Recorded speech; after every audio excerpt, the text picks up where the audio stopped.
Maxwell ने बताया ताकि जो लाइट आ रही है वो बेसिकली इलेक्ट्रोमैग्नेटिक वेव है, उसमें इलेक्ट्रिक फील्ड और मैग्नेटिक फील्ड का वाइब्रेशन है। अब ये जो वाइब्रेशन है उसने बताया कि ये जो वाइब्रेशन है इसमें जो इलेक्ट्रिक फील्ड होता है वो ऐसे ऐसे होता है, नीचे ऐसे ऐसे ऊपर जाएगा, ऐसे ऐसे नीचे जाएगा, ये इलेक्ट्रिक फील्ड है, ये देख। और इलेक्ट्रिक फील्ड जो वेरिएबल है उसी की वजह से वेरिएबल मैग्नेटिक फील्ड बनेगा। ये वेरिएबल मैग्नेटिक फील्ड, ये वेरिएबल मैग्नेटिक फील्ड है, ये वेरिएबल मैग्नेटिक फील्ड है, ये वेरिएबल इलेक्ट्रिक फील्ड है, ये और ये वेरिएबल मैग्नेटिक फील्ड है। अब कहां है वेव? आगे जा रही है। अब वेव जब आगे जाती है कहां जाती है? आगे। तो ये इलेक्ट्रिक फील्ड है, ये मैग्नेटिक फील्ड है, ये इलेक्ट्रिक फील्ड है, ये मैग्नेटिक फील्ड है, ये इलेक्ट्रिक फील्ड है, ये मैग्नेटिक फील्ड है, ये इलेक्ट्रिक फील्ड है, ये मैग्नेटिक फील्ड है, ये इलेक्ट्रिक फील्ड है, परपेंडिकुलर मैग्नेटिक फील्ड और इनके चलने की डायरेक्शन ये देख, ये वेव जा रही है, ये वेव जा रही है, ये इलेक्ट्रोमैग्नेटिक वेव। ये मैं अगर ऐसे चलाऊंगा तो ये क्या कर रहा है? ऑसिलेट हो रहा है। ये क्या हो रहा है? ऑसिलेट हो रहा है, टू एंड फ्रो मोशन कर रहा है। अगर मैं इसको थोड़ा सा चलाऊंगा तो ये सिंपल हार्मोनिक मोशन करेगा और जोर से चलाऊंगा तो इस तरह से दूसरे तीसरे पर, तीसरे चौथे पर, पांचवें पर, छठवें पर इस डिजाइन के रूप में आगे बढ़ती है। इस डिजाइन को हम वेव, छोटा होता जाएगा, पास में आ रहा है, छोटा होता जा रहा है। उसके बाद ऐसे जब पास में आएंगे तब आपका इलेक्ट्रिक फील्ड ऐसा बनेगा। तो जेट प्लेन में कौन घुस जाएगा? जेट प्लेन में आपका, यस, जेट प्लेन में आपका घुसेगा मैग्नेटिक फील्ड इस तरह से। उसकी अगर मैं वेक्टर बनाने की कोशिश करूंगा तो ऐसे बनेंगे, ये उसके वेक्टर बनेंगे। ये बना आपका इलेक्ट्रिक फील्ड और ये बना आपका मैग्नेटिक फील्ड। अब बेरिंग इलेक्ट्रिक फील्ड ने क्या बनाया? बेरिंग मैग्नेटिक फील्ड बनाया, फिर ये ऐसे, फिर ये ऐसे ऐसे ऐसे ऐसे ऐसे। तो इस तरह से इलेक्ट्रिक फील्ड के right angle magnetic field, magnetic field right angle electric field right angle और मैग्नेटिक फील्ड से इलेक्ट्रिक फील्ड। और अब ये इलेक्ट्रोमैग्नेटिक वेव गई, ये इलेक्ट्रोमैग्नेटिक। हेलो बच्चों, क्या हाल चाल? एकदम बढ़िया। तो बच्चों स्वागत है आपके अपने यूट्यूब चैनल राजशांति फिजिक्स में। आज आप लोगों के सामने एक और बेहतरीन बंसोड लेकर आ चुका हूँ आप लोगों की डिमांड पर, इलेक्ट्रोमैग्नेटिक वेव्स।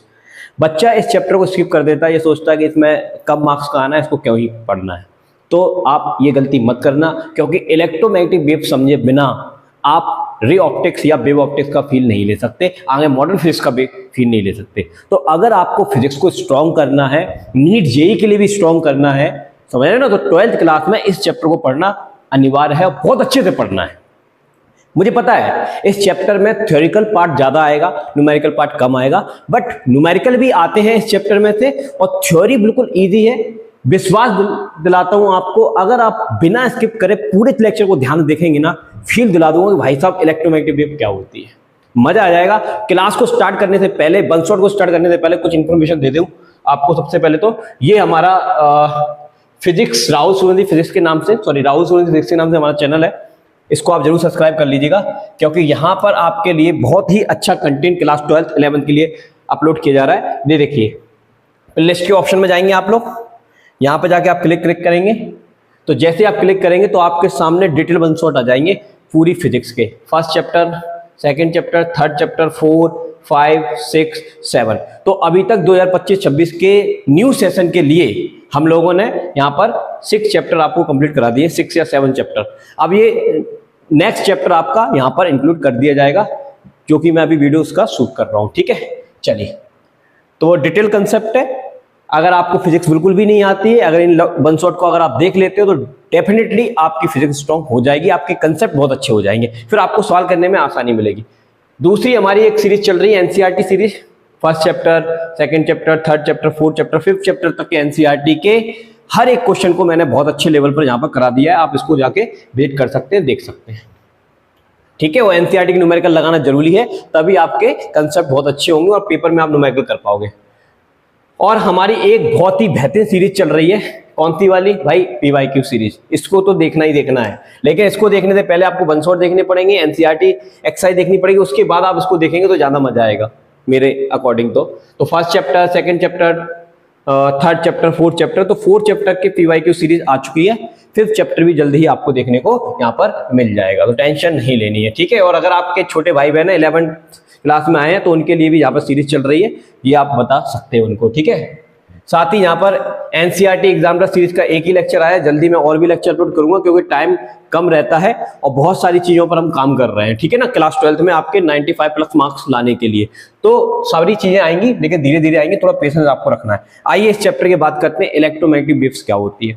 चलिए, एक और इन्फॉर्मेशन मैं आपको दे दूं कि इलेक्ट्रोमैग्नेटिक वेव्स का जो भी पैटर्न या जो भी सिलेबस में आपको पढ़ाऊंगा, यहाँ पर जितनी भी स्लाइड है मैं आपको पढ़ाऊंगा, सब आप फ्री में मुझसे ले सकते हैं 8109471083 पर।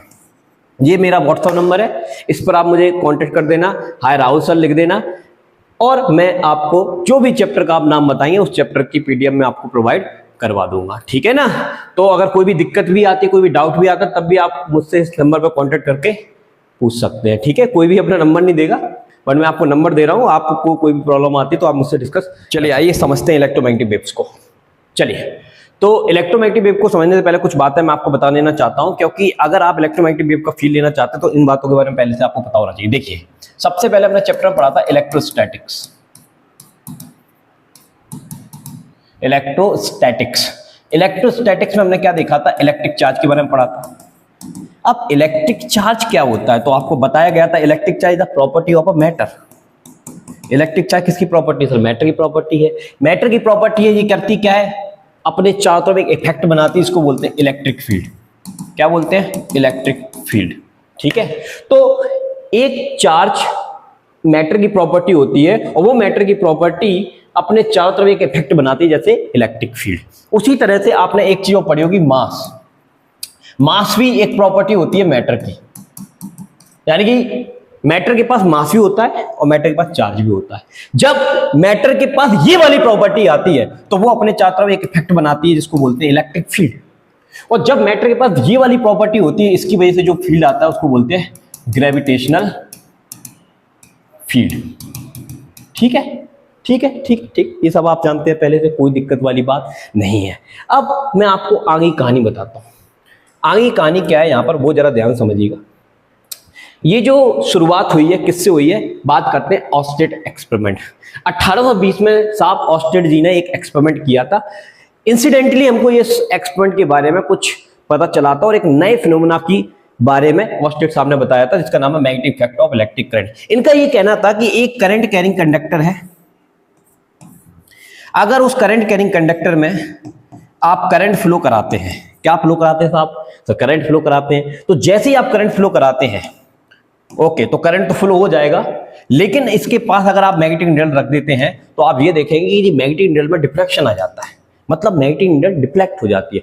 तो ऑस्टेट साहब ने देखा कि भाई मैग्नेटिक नीडल तो तभी डिफ्लेक्ट होती है जब आसपास मैग्नेटिक फील्ड होता है, लेकिन यहां पर कोई भी बार मैग्नेट नहीं पड़ा है, तो यहां पर मैग्नेटिक फील्ड कैसे आ गया, कैसे आ गया? तो वहां से हमको पता चला कि भाई अकेला एक ही इंसान नहीं है कि जो मैग्नेटिक फील्ड बना सकता है। जैसे कि हम जानते हैं कि बार मैग्नेट की वजह से मैग्नेटिक फील्ड होता है, ऐसा बिल्कुल भी नहीं है।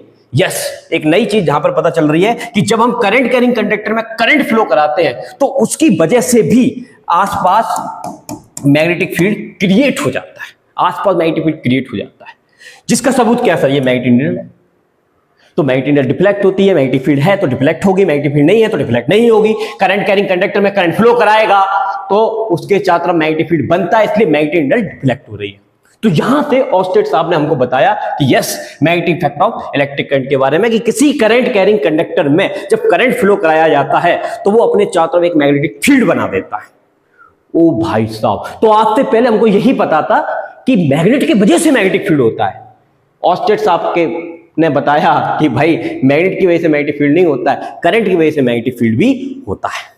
तो आजकल जितनी भी आप इलेक्ट्रोमैग्नेटिक्स वगैरह पढ़ रहे हैं, ठीक है ना, वो करंट से बनाए जाते हैं। किससे बनाए जाते हैं? करंट से। तो यहां पर हमें क्या सीखने को मिला कि जब करंट कैरिंग कंडक्टर में करंट फ्लो कराते हैं तो क्या बन जाता है? मैग्नेटिक फील्ड बन जाता है। यानी कि हमने इलेक्ट्रिक फील्ड का उपयोग करके मैग्नेटिक फील्ड बना दिया। इलेक्ट्रिक फील्ड से क्या बना दिया? मैग्नेटिक फील्ड बना दिया। भाई साहब ऑस्टेट ने ये बताया। इसके बाद की कहानी सुनिए। अब इस एक्सपेरिमेंट को देखकर एक और बंदा था जो बड़ा खुश हुआ और उसने भी सोचा कि अगर इस दुनिया में ऑस्टेट साहब इलेक्ट्रिक फील्ड से मैग्नेटिक फील्ड जनरेट कर सकते हैं तो क्या मैं मैग्नेटिक फील्ड से इलेक्ट्रिक फील्ड जनरेट नहीं कर सकता? कर सकता हूं बेटा, कर सकता हूं। लेकिन ये करने में उसको काफी समय लगा। 1831 में इन्होंने बताया, लगभग 11 वर्ष का समय लग गया, तब जाके इन्होंने अपने बहुत सारे एक्सपेरिमेंट किए और उस एक्सपेरिमेंट के बेसिस पर हमको एक फिनोमेना के बारे में बताया, इसका नाम है इलेक्ट्रोमैग्नेटिक इंडक्शन। इनका क्या कहना था भाई कि एक करंट कैरिंग कॉइल लीजिए, उसमें आप एक गैल्वेनोमीटर लगा दीजिए। कोई बैटरी लगाने की जरूरत नहीं है भाई, कोई बैटरी सेल लगाने की जरूरत नहीं है, कोई भी एक्सटर्नल सोर्स लगाने की जरूरत नहीं। बस एक कॉइल ले, उसमें गैल्वेनोमीटर लगा। गैल्वेनोमीटर का काम क्या है? करंट की प्रेजेंस का पता लगाना। और इसके पास जब हम मैग्नेट्स को लेकर आते हैं, किसको लेकर आते हैं? मैग्नेट्स को लेकर आते हैं, तो मैग्नेट अपने चारों तरफ मैग्नेटिक फील्ड बनाता है। मैग्नेट अपने चारों तरफ मैग्नेटिक फील्ड बनाता है और जब ये मैग्नेटिक फील्ड इस कॉइल से पास होता है और इस कॉइल के फ्लक्स में चेंज आता है, कॉइल के फ्लक्स में चेंज आता है। तो भाई इस कॉइल में एक करंट फ्लो हो जाती है, वो कॉइल में जो करंट फ्लो हो रही है उसको हम बोलते हैं इंड्यूस्ड करंट। कौन सी करंट बोलते हैं? इंड्यूस्ड करंट बोलते हैं। कौन सी करंट बोलते हैं बेटा? इंड्यूस्ड करंट बोलते हैं। और ये इंड्यूस्ड करंट हमें कौन सेंस करके बता देता है? Sir galvanometer. तो सर बैटरी नहीं लगी है, केवल मैग्नेट को चलाने से ही क्या पैदा हो गई? करंट पैदा हो गई, ईएमएफ बन गया। तो ये एक बहुत बड़ी डिस्कवरी थी, एक जादू जैसा फिनोमेना था कि भाई बैटरी लगाने की जरूरत ही नहीं है, भाई कोई एक्सटर्नल सोर्स लगाने की जरूरत नहीं है, बस मैग्नेट ले और कॉइल ले और चला दे, बस इलेक्ट्रिसिटी आ जाएगी, बल्ब जलना स्टार्ट हो जाएगा, फैन जलना स्टार्ट हो जाएगा। तो आजकल जितनी भी जो डायनेमो वगैरह हम पढ़ रहे हैं, जनरेटर वगैरह जो हमारे पावर हाउस में चल रहे हैं, वो सब भाई साहब फैराडे की देन है। तो फैराडे एक्सपेरिमेंट से हमको पता चला इलेक्ट्रोमैग्नेटिक इंडक्शन। तो इस तरह से आपको कहानी में क्या समझ में आया कि भाई ऑस्टेड ने बताया कि करंट से हम बना सकते हैं मैग्नेटिक फील्ड। ओके, उनसे इंस्पायर होके भाई साहब फैराडे साहब ने बताया कि नहीं, मैं मैग्नेटिक फील्ड से भी क्या बना सकता हूं? करंट बना सकता हूं। तो करंट से मैग्नेटिक फील्ड बना, मैग्नेटिक फील्ड से करंट बना। तो इसके बाद एक और साइंटिस्ट आया भाई, जिसका नाम था मैक्सवेल। अब आपकी कहानी यहां से स्टार्ट होती है। ये ही बड़ा ही तगड़ा साइंटिस्ट था, इसने जो चीज बताई है तुम सोच नहीं सकते क्या बताया। उसने कहा कि भाई जो तुम मैग्नेटिक फील्ड पढ़ रहे हो अलग से, या तुम इलेक्ट्रिक फील्ड पढ़ रहे हो अलग से, ये दोनों अलग है ही नहीं, एक ही है। भाई साहब क्या बोल दिया सर आपने कि मैग्नेटिक फील्ड और इलेक्ट्रिक फील्ड अलग है ही नहीं, एक ही है। ये मैंने नहीं बोला, कि मैक्सवेल ने बोला। इसने एक प्रिंसिपल दिया, unification of electric field and magnetic field, यानी कि मैग्नेटिक फील्ड और इलेक्ट्रिक फील्ड अलग अलग नहीं है, एक ही है। कैसे दिया, क्या किया, सब आपको पता चलेगा इस लेक्चर में, ध्यान से देखिएगा। तो भाई साहब मैक्सवेल ने 1864 में एक कंसेप्ट लेकर आया करंट को लेकर। किसको लेकर? करंट को लेकर। एक्चुअली में क्या होती है, इस नेचर में जो भी कुछ हमको दिखता है हम उसके लिए एक स्टोरी बनाते हैं। क्या आपने करंट को देखा है? सर नहीं देखा है। सर हमने करंट को नहीं देखा है। तो क्या देखा है आपने? तो आपने ये देखा है कि जब हम स्विच दबाते हैं तो स्विच दबाने से हमने एक स्टोरी बनाई कि स्विच दबाने से तार के अंदर इलेक्ट्रॉन नाम की एक चीज है, उसके पास चार्ज होता है, वो चार्ज चलता है और वो चार्ज चल चल के रास्ते में आने वाले जितने भी कंपोनेंट से होकर गुजरता है तो उनको वो वर्क करा देता है। क्या करा देता है? वर्क। यदि फैन से होकर जाएगा, फैन को चला देगा, हवा लगेगी तेरे को। बल्ब से होकर जाएगा, बल्ब को गर्म करके हीट प्रोड्यूस कराएगा, लाइट निकलेगी उसमें से, तो बल्ब चमकेगा। तो इस तरह से इलेक्ट्रिक करंट को तो नहीं देखा, लेकिन जब वो करंट एक वायर के थ्रू कंपोनेंट में से जाती है, इलेक्ट्रिकल कंपोनेंट में से जाती है, तो वो अपना इफेक्ट दिखाते हैं। पंखा चल के दिखाता है, बल्ब चमक कर दिखाता है। इसका ये सबूत है कि भाई इलेक्ट्रिक करंट है। इसका ये सबूत है भाई, ये इलेक्ट्रिक करंट है। ठीक है ना बेटा? ठीक है ना बेटा? तो बात समझ में आई। तो करंट को हमने नहीं देखा, लेकिन करंट को हमने उसके इफेक्ट से जाना कि करंट की वजह से ऐसा ऐसा होता है, हीटिंग इफेक्ट होता है, मैग्नेटिक इफेक्ट होता है, लाइटिंग इफेक्ट, ये सब चीजें होती हैं, साउंड इफेक्ट, बहुत सारी चीजें होती हैं। तो उसी तरह से स्टार्टिंग में जो करंट की डेफिनेशन बनाई गई थी, तो फॉर्मूला एक डिजाइन किया गया था, I बराबर dQ/dt, या आप ये कह सकते हैं Q/T। The rate of flow of charge per unit area is called current. ये करंट की डेफिनेशन थी कि भाई करंट को चलने के लिए एक मटेरियल मीडियम चाहिए। मटेरियल मीडियम मतलब तार चाहिए। तार के अंदर क्या सर? इलेक्ट्रॉन है। इलेक्ट्रॉन चलेगा तो करंट फ्लो होगी, जिसका फॉर्मूला ये होता है। तो दुनिया को केवल इसी चीज के बारे में पता था। अब जो मैक्सवेल ने बताया वो दुनिया को नहीं पता था। इसने उसके बारे में सोचा ही, बहुत बड़ी बात है कि भाई unification of electric field and magnetic field दोनों एक ही है, क्योंकि nature love symmetry. Nature love symmetry, ठीक है, नेचर लव सिमेट्री। उसके बेसिस पे ये कॉन्सेप्ट ये इन्होंने बनाया। अब इन्होंने एक ऐसी करंट के बारे में बताया जिसको हम अभी इस चैप्टर में पढ़ने वाले हैं। अब इस चैप्टर में पढ़ने वाले कंसेप्ट ऑफ डिस्प्लेसमेंट करंट। आइए समझते हैं कंसेप्ट ऑफ डिस्प्लेसमेंट करंट क्या है। उससे पहले एक चीज मैं आपको बता देना चाहता हूं, इंपॉर्टेंट फैक्ट है। अभी थोड़ी देर में आपको पूरे चैप्टर में विजुलाइज हो जाएगा कि भैया कहानी क्या है। कि भाई ये कहानी स्टार्ट होती है इलेक्ट्रिक चार्ज से। अगर ये चार्ज रेस्ट में है तो ये क्या करेगा सर? ये इलेक्ट्रिक फील्ड पक्का बनाएगा। क्या बनाएगा? इलेक्ट्रिक फील्ड पक्का बनाएगा। तो एक खड़ा हुआ चार्ज क्या बनाता है सर? इलेक्ट्रिक फील्ड बनाता है। क्या नहीं बना सकता सर? वो मैग्नेटिक फील्ड नहीं बना सकता, और ना ही वो ईएम वेव बना सकता, और ना ही वो ईएम वेव बना सकता है। क्लियर है बेटा? अभी थोड़ा पूरा चैप्टर पेशेंस रखना बेटा, सब चीज समझ में आएगी। अगर मैं इस इलेक्ट्रिक चार्ज को एक कांस्टेंट वेलोसिटी से चला दूं, एक वायर में चार्ज एक कांस्टेंट वेलोसिटी से चलता है, कैसी वेलोसिटी से चलता है? कांस्टेंट वेलोसिटी से चलता है। तो वो कांस्टेंट वेलोसिटी से चलने वाला जो चार्ज होता है इलेक्ट्रिक फील्ड तो बनाएगा, और साथ में एक और चीज बनाएगा, मैग्नेटिक फील्ड, जो ऑस्टेन ने बताई थी, अभी बताया तेरे को। लेकिन वो क्या नहीं बना पाएगा? ईएम वेव नहीं बना पाएगा, जिसके लिए चैप्टर है इलेक्ट्रोमैग्नेटिक वेव, बताएंगे क्या होती है। अब यदि हम इस चार्ज को एसलेट करा दें, दौड़ा दें, इसकी वेलोसिटी में चेंज कर दें, तो ये क्या करेगा? तो भाई साहब ये तीनों काम कर देगा, इलेक्ट्रिक फील्ड भी बनाएगा, मैग्नेटिक फील्ड भी बनाएगा, और साथ में ईएम वेव भी बनाएगा। ठीक है, तो ये एक स्टोरी का पूरे चैप्टर का एक सारांश है, जहां पर मैंने थोड़ा सा बताया आपको कि भाई कौन सी सिचुएशन में चार्ज है, तब क्या क्या पॉसिबिलिटीज हो सकती है, ये सब हम पढ़ेंगे। अभी फिलहाल आप एज अ नॉलेज को याद रखिए। अब आइए, अब हम बात करते हैं मैक्सवेल भाई साहब की डिस्प्लेसमेंट करंट के बारे में। किसके बारे में? डिस्प्लेसमेंट करंट के बारे में। अब इसने डिस्प्लेसमेंट करंट के बारे में किस तरह से बताया, तो ध्यान से समझिएगा।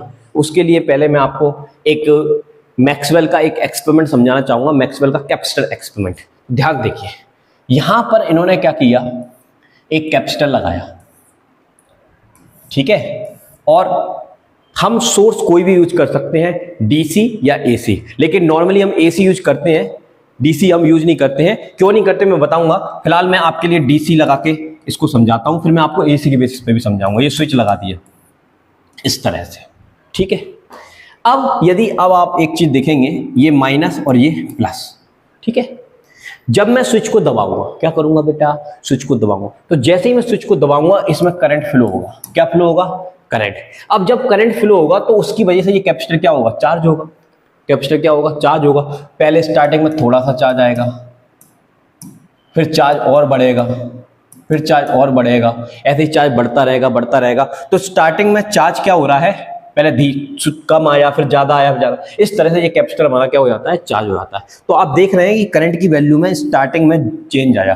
करंट की वैल्यू 0 से मैक्सिमम कुछ टाइम में होती है, 0 से मैक्सिमम क्या होती है? कुछ टाइम में होती है। तो उस दरमियान कैपेसिटर को चार्ज होने में कुछ टाइम लगता है। क्या लगता है? टाइम लगता है। इसका मतलब ये हुआ कि पहले जो आपका कैपेसिटर था, पहले वो कम चार्ज हुआ था, फिर बाद में और ज्यादा चार्ज हुआ, फिर बाद में और चार्ज हुआ, फिर बाद में फुली चार्ज हो गया। तो जैसे ही कैपेसिटर चार्ज हो जाएगा, अब इसके रास्ते में कोई मटेरियल मीडियम नहीं है। अगर कोई मटेरियल मीडियम नहीं है तो अब इसमें करंट पास नहीं होगी, मतलब करंट को ये ब्लॉक कर देगा, करंट को नहीं जाने देगा, करंट को नहीं जाने देगा। ठीक है, ठीक है, ठीक है। इतनी बात समझ में आई सर? कैपेसिटर चार्ज हो गया तो करंट को नहीं जाने देगा। मान लो जब ये कैपेसिटर चार्ज हो रहा था उस समय तो करंट फ्लो हो रही थी, ठीक है। तो यहां से जो करंट फ्लो हो रही थी तार में से। अब करंट का एक कहानी है। करंट की क्या कहानी है कि जब करंट किसी करंट कंडक्टर में फ्लो होती है तो वो अपने चारों तरफ क्या बनाती है? मैग्नेटिक फील्ड बनाती है। क्या बनाती है बेटा? मैग्नेटिक फील्ड, जिसके बारे में एम्पियर ने बताया था अपना एम्पिरियन सर्क्यूटल लॉ में कि भाई एक करंट कैरिंग कंडक्टर के चारों तरफ आप एक लूप की कल्पना कर लीजिए, और उस लूप में से वायर जाएगा तो वो अपने चारों तरफ मैग्नेटिक फील्ड बना देगा टेंजेंशियली, इस तरह से मैग्नेटिक फील्ड बना देगा। ठीक है, अगर ये करंट जा रही है तो ऐसे मैग्नेटिक फील्ड बन जाएगा दिस वे, ये ऐसे मैग्नेटिक फील्ड सर्कल में। तो इसके चारों तरफ हमको क्या मिलता है? मैग्नेटिक फील्ड मिलता है, क्योंकि करंट जा रही है तो इसके चारों तरफ मैग्नेटिक फील्ड बनता है। और करंट का कंसेप्ट है, करंट जाएगी तो मैग्नेटिक फील्ड बनेगा, कोई दिक्कत वाली बात नहीं है। यहाँ पर मैग्नेटिक निडल रख के भी हमने चेक करके देखा, मैग्नेटिक फील्ड बनता है, कोई दिक्कत वाली बात नहीं है।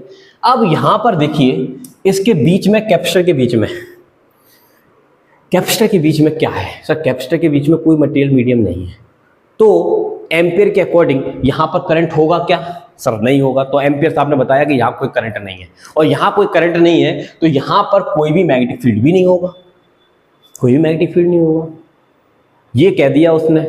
और अपना जो एक्सप्रेशन था वो लिख दिया। क्या एक्सप्रेशन था? बी डी एल बराबर म्यू नॉट आई। ठीक है, तो करंट है तो उसके चारों तरफ इतना मैग्नेटिक फील्ड होगा, ये सब उसने बताया। ये अपना इक्वेशन लिखा था, इसको बोलते हैं एम्पियर सर्क्यूटल लॉ। ठीक है, ये आपने पढ़ा है। लेकिन सर रास्ते में कोई मटेरियल मीडियम नहीं है तो करंट नहीं होगा, क्योंकि बहुत समय से हमने यही पढ़ा है कि करंट को फ्लो होने के लिए क्या चाहिए? मटेरियल मीडियम चाहिए, वायर चाहिए। वह वायर ही नहीं है, इलेक्ट्रॉन ही नहीं है, तो कहां से? ठीक है ना ये। तो भाई साहब इस चीज की सुलझी को मैक्सवेल ने समझाया कि भाई अभी तुम्हारा नॉलेज जो है ना वो अधूरा है, अब एक नई चीज मैं आपको बताने जा रहा हूं, उसको जरा ध्यान से समझिए। अब नई चीज उसने ये बताई कि इसके बीच में पता है क्या है, इसके बीच में एक्चुअल में वेरिंग इलेक्ट्रिक फील्ड है। कौन सा इलेक्ट्रिक फील्ड है? वेरिंग। इसके बीच में वेरिंग इलेक्ट्रिक फील्ड है। वेरिंग इलेक्ट्रिक फील्ड जिसकी डायरेक्शन प्लस से माइनस होती है, इस तरह से, इधर से इधर से इधर तक। और ये वेरिंग इलेक्ट्रिक फील्ड कब तक है? जब तक करंट की वैल्यू में चेंज हो रहा है। वेरिंग इलेक्ट्रिक फील्ड कब तक है? जब तक करंट की वैल्यू में चेंज हो रहा है। तो करंट जब बढ़ती है जीरो से मैक्सिमम के लिए, तो स्टार्टिंग में थोड़ी सी करंट, फिर और करंट, फिर और करंट, तो उस तरह से कैपेसिटर क्या होता है? चार्ज होता है। तो इसके बीच में एक वेरिंग इलेक्ट्रिक फील्ड बनता है। क्या बनता है? वेरिंग इलेक्ट्रिक फील्ड बनता है। ये उसने बताया कि भाई इसके बीच में एक वेरिंग इलेक्ट्रिक फील्ड बनेगा जिसकी वैल्यू पहले कम है, फिर ज्यादा है, फिर ज्यादा है, फिर और ज्यादा है, इस तरह से। अब क्या होगा? इससे क्या होगा? इससे ये होगा कि ये वेरिंग इलेक्ट्रिक फील्ड की कैपेबिलिटी होती है कि ये मैग्नेटिक फील्ड बना सकता है। अच्छा, मैग्नेटिक फील्ड बना सकता है? कहां है मैग्नेटिक फील्ड? तो एम्पियर ने तो बोला था मैग्नेटिक फील्ड नहीं होगा क्योंकि करंट नहीं है, उसमें कोई मटेरियल मीडियम नहीं है, तो करंट जाएगी ही नहीं। लेकिन मैक्सवेल ने बताया नहीं, यहां पर मैग्नेटिक फील्ड बनेगा। तो उसने ये प्रूव करके दिखाया कि यहां पर उसने मैग्नेटिक नीडल रखी तो देखा कि मैग्नेटिक नीडल में डिफ्लेक्शन आ गया। बीच में मैग्नेटिक नीडल को रखा तो मैग्नेटिक नीडल में क्या आ गया? डिफ्लेक्शन आ गया। तो इसका मतलब ये हुआ कि यहां पर भी एक तरह से इलेक्ट्रिक करंट है, जिसके बारे में पहले नहीं पता था हमको। पहले हमको नहीं पता था। पहले हमको ये पता था कि करंट कैरिंग कंडक्टर में करंट फ्लो होगी तो मैग्नेटिक फील्ड बनेगा। ये कैपेसिटर के बीच में कोई मटेरियल मीडियम नहीं है, कोई इलेक्ट्रॉन ट्रेवल नहीं कर रहा है, तो मैग्नेटिक फील्ड नहीं होगा, क्योंकि वहां पर हम एम्पीरियन लूप बनाएंगे तो भाई एम्पीरियन लूप में से वायर जाना चाहिए, वायर है ही नहीं। ये एम्पियर ने बताया। लेकिन मैक्सवेल ने बताया कि भाई जरूरत ही नहीं है वायर की। कहां पड़े हो तुम चक्कर में? इधर देखो, नई चीज बताता हूं भाई। इसके बीच में वेरिंग इलेक्ट्रिक फील्ड है। इलेक्ट्रिक फील्ड की वैल्यू चेंज हो रही है, और जब भी इलेक्ट्रिक फील्ड की वैल्यू चेंज होगी तो ये एक दूसरे तरह की करंट बना देगा। और करंट की वजह से कौन सा इफेक्ट होता है? मैग्नेटिक इफेक्ट होता है। तो यहां पर जो करंट बनी वो वेरिंग इलेक्ट्रिक फील्ड की वजह से बनी। उस चीज को मैक्सवेल ने एक नाम दिया डिस्प्लेसमेंट करंट। कौन सी करंट? Displacement current. अच्छा, तो ये वाली कौन सी करंट थी? इसको कंडक्शन करंट का, इसको कंडक्शन करंट का। भाई वायर में जो करंट फ्लो होती है उसका नाम रखा उसने कंडक्शन करंट। और कैपेसिटर की प्लेटों के बीच में, एक प्लेट से दूसरी प्लेट के बीच में वेरिंग इलेक्ट्रिक फील्ड में जो करंट बनती है उसका नाम रखा डिस्प्लेसमेंट करंट, जिसको हम लिखेंगे आईडी से। आईडी से लिखेंगे। तो ये एक नया कंसेप्ट हमको मैक्सवेल ने बताया 1864 के आसपास, कि जहां कहीं पर भी वेरिंग इलेक्ट्रिक फील्ड आएगा वहां पर आप मैग्नेटिक फील्ड देखने को मिल जाएगा। इस तरह की वेरिंग इलेक्ट्रिक फील्ड की वजह से जो स्पेस में करंट क्रिएट होती है उसको हम क्या कहते हैं? यस, डिस्प्लेसमेंट करंट कहते हैं। कौन सी करंट कहते हैं? डिस्प्लेसमेंट।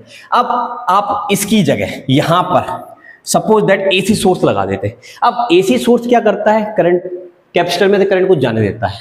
और डीसी सोर्स क्या कर देता है? करंट को ब्लॉक कर देता है। कैपेसिटर रास्ते में लगा दो तो ब्लॉक कर दिया, करंट जा ही नहीं पाएगी। अब एसी में क्या होता है? एसी की फ्रीक्वेंसी चेंज होती रहती है, प्लस से माइनस। तो एक बार कैपेसिटर अगर पॉजिटिव चार्ज हुआ है तो इलेक्ट्रिक फील्ड इधर है, तो अगली बार ये नेगेटिव हो जाएगा, ये प्लस हो जाएगा, ये नेगेटिव हो जाएगा, ये प्लस, तो कैपेसिटर उल्टा चार्ज होगा। तो इस तरह से हम देखेंगे कि इस कैपेसिटर की दोनों प्लेटों के बीच में इलेक्ट्रिक फील्ड बदल रहा है। और वेरिंग इलेक्ट्रिक फील्ड के बारे में मैक्सवेल ने बताया कि भाई जहां कहीं पे भी वेरिंग मैग्नेटिक इलेक्ट्रिक फील्ड होगा उसकी वजह से करंट बनेगी। उस करंट को मैं क्या बोलता हूं? डिस्प्लेसमेंट करंट बोलता हूं। क्या सबूत है डिस्प्ले? अरे भाई तो मैग्नेटिक नीडल रख के देखा ना, मैग्नेटिक नीडल रख के देखा, मैग्नेटिक नीडल में डिफ्लेक्शन आता है, इसका मतलब वहां पर करंट है। पहले नहीं पता था। मैक्सवेल ने इस चीज को समझाया इस तरह से कि स्पेस में जहां कहीं पे भी दुनिया में वेरिंग इलेक्ट्रिक फील्ड होगा और उसकी कैपेबिलिटी होती है कि वो क्या बना देगा? मैग्नेटिक फील्ड बना देगा। क्या बना देगा? Magnetic field. ठीक है, ओके। और ये वेरिंग इलेक्ट्रिक फील्ड की वजह से जो करंट बनती है उस करंट का ही नाम क्या रखा? Displacement current. आई होप की बात आपको चमकी होगी। अब आ जाइए इधर। तो ये जो डिस्प्लेसमेंट करंट है, ये एक सर्किट बनाया गया है, ये प्लस माइनस, ये आपका स्विच हो गया, ठीक है, की हो गई एक तरह से। और ये करंट फ्लो होती है, ये वाली जो वायर में करंट फ्लो होती है उसको बोलते हैं कंडक्शन करंट, जिसको हम लिखेंगे आईसी से। ठीक है, ये लूप बना के चेक किया, ये भाई करंट ऐसे जा रही तो मैग्नेटिक फील्ड इसके चारों तरफ ऐसे सर्कल में बनेगा, ऐसे सर्कल में बनेगा। ठीक है, तो यहां से यहां तक तो आपकी कंडक्शन करंट है, लेकिन दोनों कैपेसिटर की प्लेटों के बीच में प्लस माइनस है, तो यहां पर एक वेरिंग इलेक्ट्रिक फील्ड है। कौन सा इलेक्ट्रिक फील्ड है? Varying electric field. तो varying electric field create displacement current. कौन सी करंट बनाता है? Displacement current. तो कैपेसिटर की प्लेटों के अंदर कौन सी करंट होगी? Displacement current. लेकिन एक बात याद रखना, ये पूरा एक क्या है? ब्रांच है, और एक ब्रांच में करंट की वैल्यू क्या रहती है? सेम रहती है। किरचॉफ ने बताया था। तो इसका मतलब ये हुआ कि जितनी कंडक्शन करंट है उतनी ही डिस्प्लेसमेंट करंट है, यानी कि कंडक्शन करंट की जो भी वैल्यू होगी वो डिस्प्लेसमेंट करंट की वैल्यू के ठीक बराबर होगी। कंडक्शन करंट का फॉर्मूला क्या होता है? dq बटा dt, और डिस्प्लेसमेंट करंट का फॉर्मूला होता है एप्सिलॉन नॉट d∅ बटा dt। कैसे आया अभी बताऊंगा यार, प्रूव कर दूंगा, अभी 2 मिनट रुक जा। ठीक है, ये दोनों आपस में बराबर है। तो एक बात याद रखना कि कैपेसिटर की प्लेट के अंदर कंडक्शन करंट 0 होती है, लेकिन डिस्प्लेसमेंट करंट होती है। और जहां वायर होता है, मटेरियल मीडियम होता है, वहां पर डिस्प्लेसमेंट करंट 0 होती है, डिस्प्लेसमेंट करंट 0 होती है, लेकिन conduction current not equal to 0। और इसके अंदर ये जो कंडक्शन करंट है 0 है, but displacement current not equal to 0, क्योंकि एक ब्रांच में करंट की वैल्यू कांस्टेंट होती है, एक जैसी होती है, अलग नहीं होती है। तो जितनी वैल्यू डिस्प्लेसमेंट करंट की होगी, ठीक उतनी वैल्यू कंडक्शन करंट की होगी। ठीक है, बात समझ में आ गई अच्छे से। अब इधर आइए, अब इसका इक्वेशन होता है, ये आप याद कर लेंगे, ये इक्वेशन आप अच्छे से याद कर लेंगे, ये इक्वेशन होता है। अब इसको हम प्रूव करते हैं। प्रूव करने के लिए हमने एक फॉर्मूला याद किया फ्लक्स का। फ्लक्स, इलेक्ट्रिक फ्लक्स का फॉर्मूला क्या होता है? E इंटू ए होता है। ठीक है, अब हमने क्या किया, यहां पर E क्या होता है? Electric field. ठीक है, इलेक्ट्रिक फील्ड का पॉइंट चार्ज का फॉर्मूला होता है Q बटा 4 pi epsilon not R square, ये होता है। ठीक है, अब हमने इस E की वैल्यू को उस फॉर्मूले में रखा, ये आ गया, और A है। ठीक है, A है। ओके, अब यहां पर A क्या है? सर्कल का एरिया क्या होता है? 4 पाई R स्क्वायर। तो यहां पर हम रख देंगे, ठीक है, 4 पाई R स्क्वायर। तो 4 पाई से 4 पाई मरेगा, R स्क्वायर से R स्क्वायर मरेगा, क्या बचेगा? Q अपॉन एप्सिलॉन नॉट बराबर 5, ये बचेगा। इसके बाद हमने इसको डिफरेंशिएट किया विद रिस्पेक्ट टू टाइम, तो इसको डिफरेंशिएट करेंगे, इस तरह से आ जाएगा। अब यहाँ पर 1 अपॉन एप्सिलॉन नॉट कांस्टेंट है, उसको हम बाहर निकाल लेंगे। ठीक है, अब इस एप्सिलॉन नॉट का मल्टीप्लाई हम यहाँ कर देंगे, तो ये आ जाएगा। इधर बचेगा dq बटा dt, और the rate of flow of charge क्या होता है? करंट होता है। तो करंट, उसको हमने डिस्प्लेसमेंट करंट बोला, और डिस्प्लेसमेंट करंट आ गई, तो ये फॉर्मूला आ गया आपका। तो ये प्रूफ हो गया। तो छोटी सी डेरिवेशन है, आप इसको प्रूव कर सकते हैं, कोई खास बात नहीं है। पहले फ्लक्स का फॉर्मूला आपको लगाना है E इंटू ए, फिर आपको इलेक्ट्रिक फील्ड की वैल्यू रखनी है Q upon 4 pi epsilon not R square, फिर आपको A की वैल्यू रखनी है 4 पाई R स्क्वायर, जो भी कैंसिलेशन है वो कट जाएंगे, Q अपॉन एप्सिलॉन नॉट बचेगा, इसको डिफरेंशिएट कर देंगे विद रिस्पेक्ट टू टाइम, और बस ये आपका फॉर्मूला आ जाता है। कोई ज़्यादा डिफिकल्ट, कोई रॉकेट साइंस नहीं है इसको प्रूव करने में। ठीक है, समझ में आया होगा। ठीक, एक बात मैं अच्छे से बता दूं कि ये डिस्प्लेसमेंट करंट का फॉर्मूला है, और डिस्प्लेसमेंट करंट और कंडक्शन करंट दोनों की वैल्यू बराबर होती है। तो यानी कि मैं दोनों के लिए ये फॉर्मूला यूज कर सकता हूं इस तरह से, या फिर मैं ये यूज कर सकता हूं dq बटा dt। तो आपको टेंशन नहीं लेनी है, टेंशन नहीं लेनी है। ठीक है, दोनों की वैल्यू बराबर रहती है। और अगर हम बात करें IC प्लस ID, ठीक है, ये किसके बराबर है? I के बराबर है। इसका क्या मतलब है? Total current. I क्या है? Total current. IC क्या है? Conduction current. ID क्या है? Displacement current. तो जब आपकी IC 0 है, तब टोटल करंट किसके बराबर है? ID के बराबर है।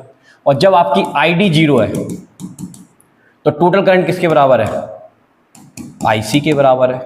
करंट की वैल्यू चेंज नहीं हो सकती, भले ही एक 0 होगी, एक कुछ होगी। कैपेसिटर लगा होगा तो उसके अंदर डिस्प्लेसमेंट करंट होगी, लेकिन डिस्प्लेसमेंट करंट का भी एक रूल है, वो तभी हो सकती है जब वहां पर वेरिंग इलेक्ट्रिक फील्ड हो। अगर वहां पर इलेक्ट्रिक फील्ड वेरी नहीं कर रहा है, तो डिस्प्लेसमेंट करंट की वैल्यू कितनी हो जाएगी?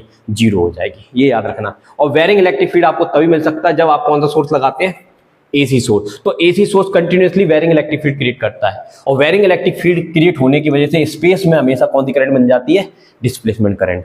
ठीक है, तो ये एक बहुत खतरनाक चीज है जो आपको ये बताएगी, फील दिलाएगी कि सन के पास इलेक्ट्रिक चार्ज है, वहां पर इलेक्ट्रिक चार्ज ऑसिलेट हो रहा है, और अर्थ है यहां पर, तो वहां से जो ऑसिलेशन हो रहा है, बीच में स्पेस है, तो स्पेस होने की वजह से यहां से यहां तक जो चीज आती है वो बेसिकली एक तरह की डिस्प्लेसमेंट करंट होती है। वो डिस्प्लेसमेंट करंट का ही नाम हमने क्या रखा है यहाँ पर? Electromagnetic waves. क्योंकि स्पेस में जो करंट बन रही है वो कौन सी करंट है? डिस्प्लेसमेंट करंट है, और उसी का नाम हमने क्या रखा है? इलेक्ट्रोमैग्नेटिक वेव्स, कि वो यहां से यहां तक कैसे आई। अभी आपको और अच्छे से फील आएगा इस बात का।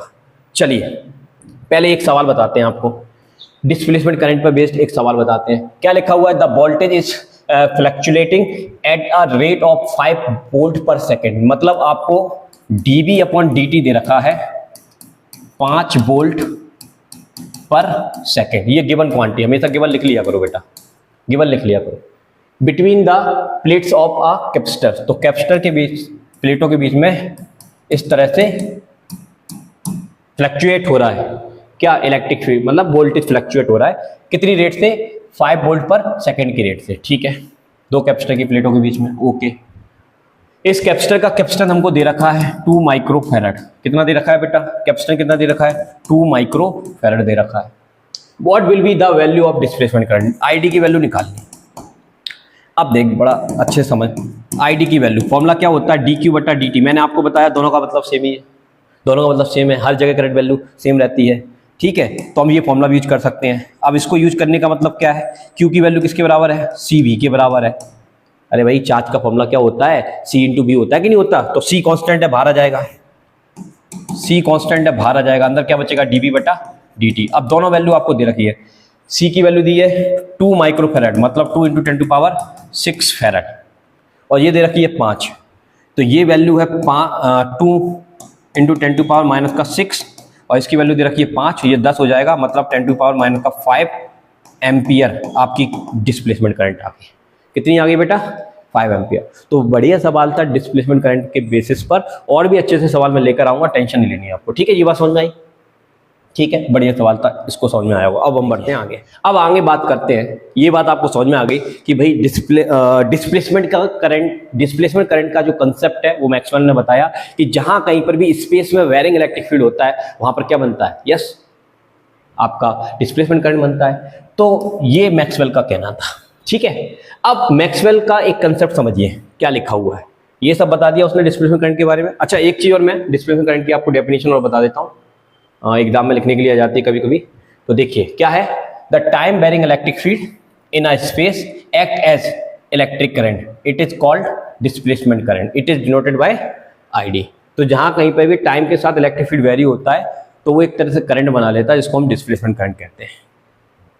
अच्छा अब इधर आइए, इधर आ जाइए। तो मैक्सवेल ने एक कंसेप्ट बना दिया कि time varying electric field create varying magnetic field. अब जहां कहीं पर भी याद रखिएगा इलेक्ट्रिक फील्ड बनता है, अगर वो इलेक्ट्रिक फील्ड बदलने वाला है तो वो उसकी कैपेबिलिटी है कि वेरिंग इलेक्ट्रिक फील्ड की कैपेबिलिटी है कि वो मैग्नेटिक फील्ड बना सकता है, और मैग्नेटिक फील्ड की कैपेबिलिटी की वो इलेक्ट्रिक फील्ड बना सकता है, क्योंकि नेचर लव सिमेट्री।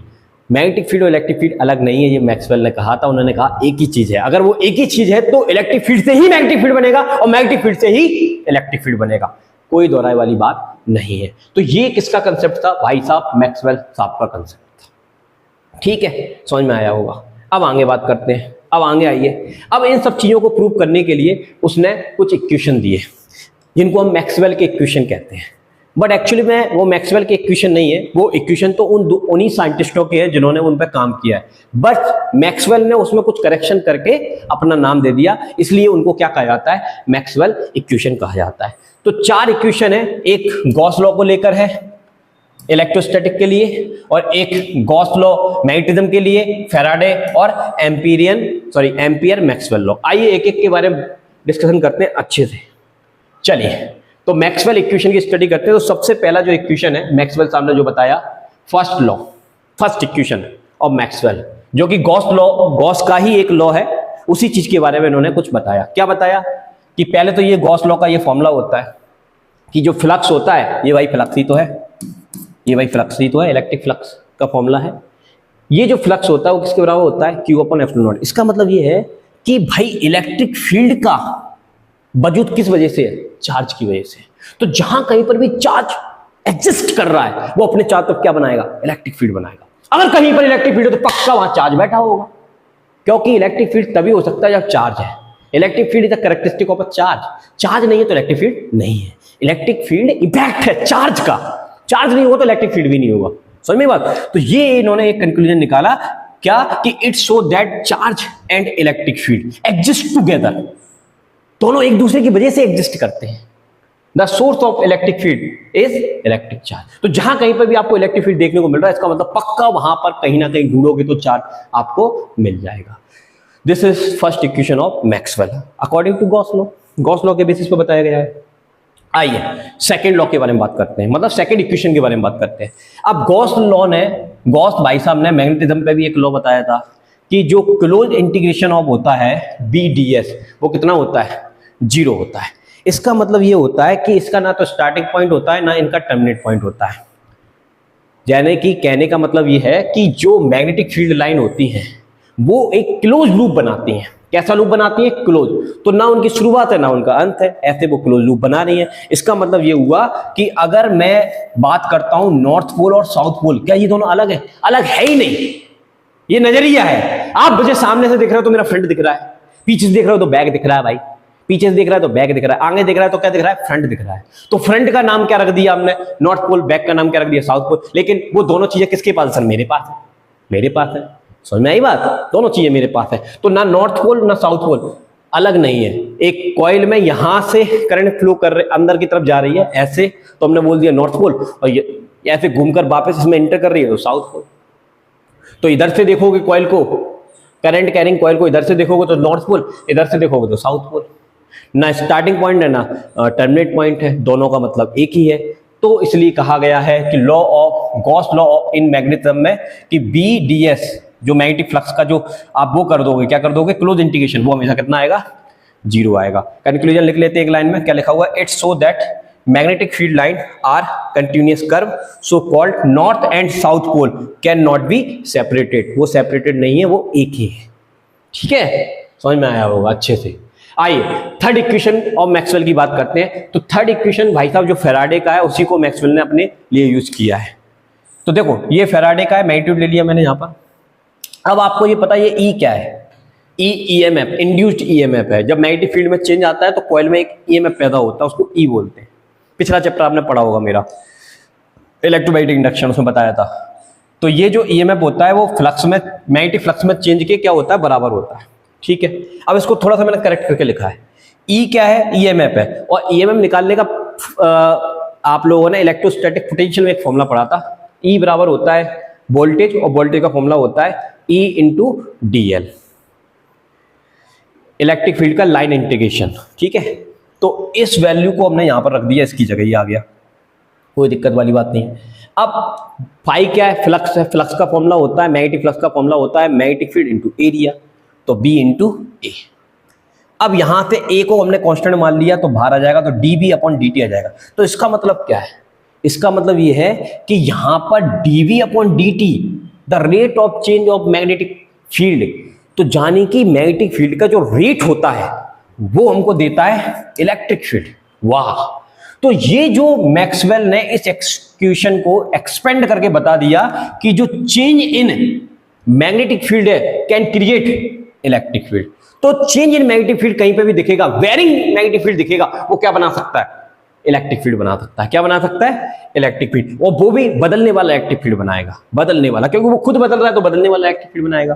तो यहां से कंक्लूजन क्या निकला कि change in magnetic field can create electric field. ये फेराडे का एक कंक्लूजन मैक्सवेल ने दिया, इसको एक्सपेंड करके फॉर्मूले को। आइए नेक्स्ट और लास्ट इक्वेशन की बात करते हैं। अब लास्ट इक्वेशन क्या है भैया, फेराडे ने बताया था, सॉरी मैक्सवेल ने बताया था एम्पीरियन के लूप में, एम्पीरियन का जो लॉ था, एम्पीरियन सर्क्यूटल लॉ था, उसमें उन्होंने बताया था कि एक मटेरियल मीडियम में जब करंट फ्लो होती है वायर में, तो उसके चारों तरफ अगर आप एक लूप की कल्पना कर लो, तो वो लूप में हम मैग्नेटिक फील्ड को पकड़ सकते हैं, उस लूप के द्वारा पकड़ सकते हैं। इसका फॉर्मूला आपने पढ़ा था, close integration line integration of magnetic field equal to mu naught I, ये पढ़ा था। ठीक है, लेकिन जब कैपेसिटर रास्ते में आया तो उनकी वो थ्योरी या वो लॉ वहीं फेल हो जाता है। वो कहता है इसके अंदर कोई करंट नहीं है, तो इसके अंदर कोई मैग्नेटिक फील्ड नहीं है। उस सुलझी को किसने सुलझाया, मैक्सवेल ने सुलझाया कि भाई उसके अंदर भी करंट होती है, उसकी वजह से भी मैग्नेटिक फील्ड आता है। उसको उन्होंने डिस्प्लेसमेंट करंट बोला था, बेरिंग। तो उसी इक्वेशन को इन्होंने थोड़ा सा करेक्ट करके बनाया है, इसलिए इस एम्पीरियन लॉ का जो नाम है वो नया नाम क्या पड़ गया, मैक्सवेल एम्पीरियन लॉ। अब फॉर्मूला था एम्पीरियन का BdL बराबर म्यू नॉट आई। अब उस आई को हटाकर टोटल करंट लिखी गई IC plus ID। IC conduction current है जो वायर में फ्लो हो रही है, ID डिस्प्लेसमेंट करंट है जो स्पेस में है, जहां पर वेरिंग इलेक्ट्रिक फील्ड है, दिस। अब इन्होंने क्या किया, इसको थोड़ा सा और सॉल्व किया, समझने के लिए मैं आपको और सॉल्व करके दिखाता हूं। तो यहां पर ये तो ऐसा एज इट इज आ जाएगा, mu naught as it is आ जाएगा। आईसी का फॉर्मूला क्या होता है, डी क्यू बटा D T, conduction current. Displacement current का फॉर्मूला होता है F naught D phi upon D T, कोई दिक्कत वाली बात नहीं है। अब हम इसका इसमें मल्टीप्लाई कर देंगे तो ये इस तरह का दिखेगा। और यहां पर हमने फ्लक्स का फॉर्मूला लगा दिया, इलेक्ट्रिक फ्लक्स का क्या होता है, ई इंटू ए को हम बाहर निकालना चाहे तो निकाल सकते हैं, तो आपको ये आ जाएगा। तो यहां पर इस फॉर्मूले में देखेंगे कि जो वेरिंग इलेक्ट्रिक फील्ड है, the rate of electric field है, वो किसके बराबर है, मैग्नेटिक फील्ड के बराबर है। तो यहां से मैक्सवेल साहब ने इस एम्पिरियन सर्क्यूटल लॉ को करेक्ट करके एक कंक्लूजन निकाला कि change in electric field can create magnetic field, change in electric field can create magnetic field. तो इस तरह से उन्हीं लोगों को जो पहले बन चुके थे, उन्हीं लोगों को समझा और समझ के बोल दिया कि nature love symmetry, magnetic field और इलेक्ट्रिक फील्ड अलग नहीं है, एक ही है। इसी को बोलते हैं unification of electric field and magnetic field. समझ में आया होगा अच्छे से, ये सब मैक्सवेल ने बताया था हमको, उन्हीं लॉ को स्टडी करके डिटेल में।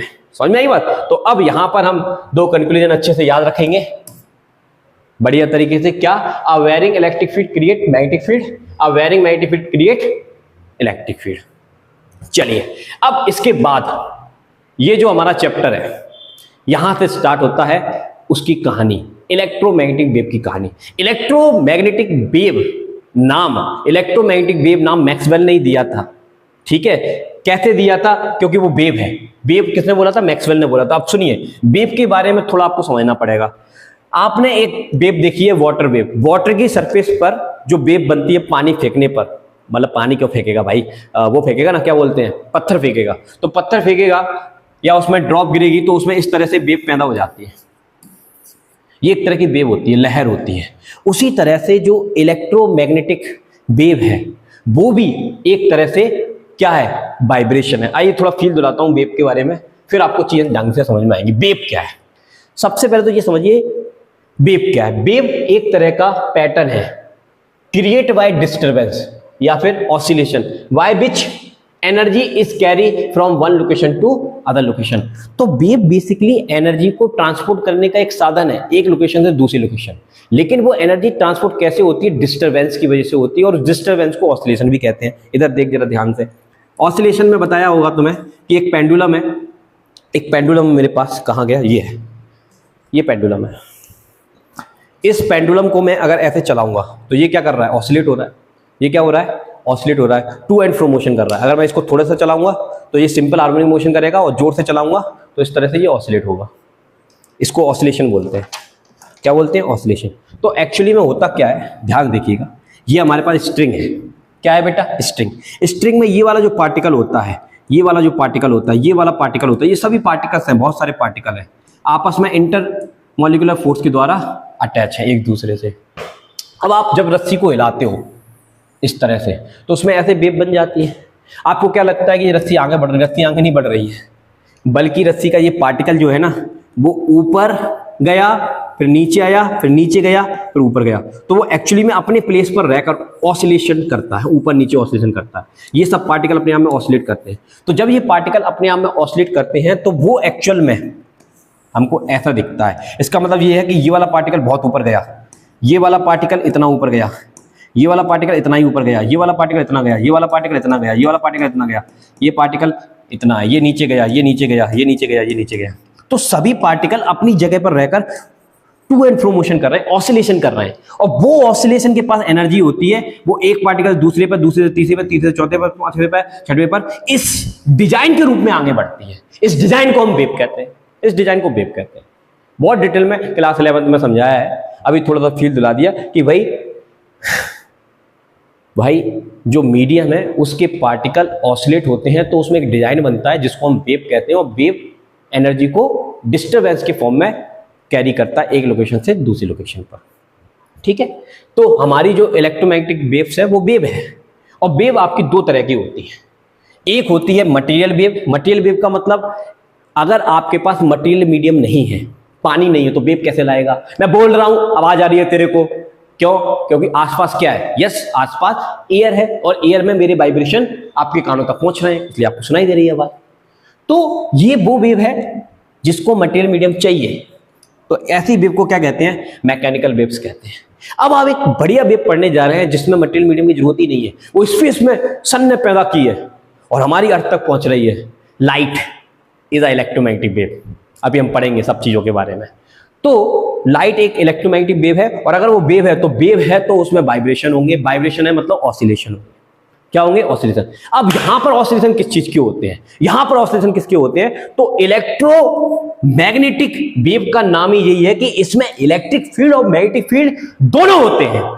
इसी को बोलते हैं nature love symmetry, unification of electric field and magnetic field, जो मैक्सवेल ने बताया।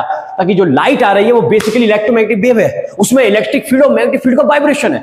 अब ये जो वाइब्रेशन है, उसने बताया कि ये जो वाइब्रेशन है इसमें जो इलेक्ट्रिक फील्ड होता है वो ऐसे ऐसे होता है, नीचे ऐसे ऐसे ऊपर जाएगा, ऐसे ऐसे नीचे जाएगा, ये इलेक्ट्रिक फील्ड है, ये देख। और इलेक्ट्रिक फील्ड जो वेरिएबल है उसी की वजह से वेरिएबल मैग्नेटिक फील्ड बनेगा। ये वेरिएबल मैग्नेटिक फील्ड, ये वेरिएबल मैग्नेटिक फील्ड है, ये वेरिएबल मैग्नेटिक फील्ड है, ये वेरिएबल इलेक्ट्रिक फील्ड है, ये और ये वेरिएबल मैग्नेटिक फील्ड है।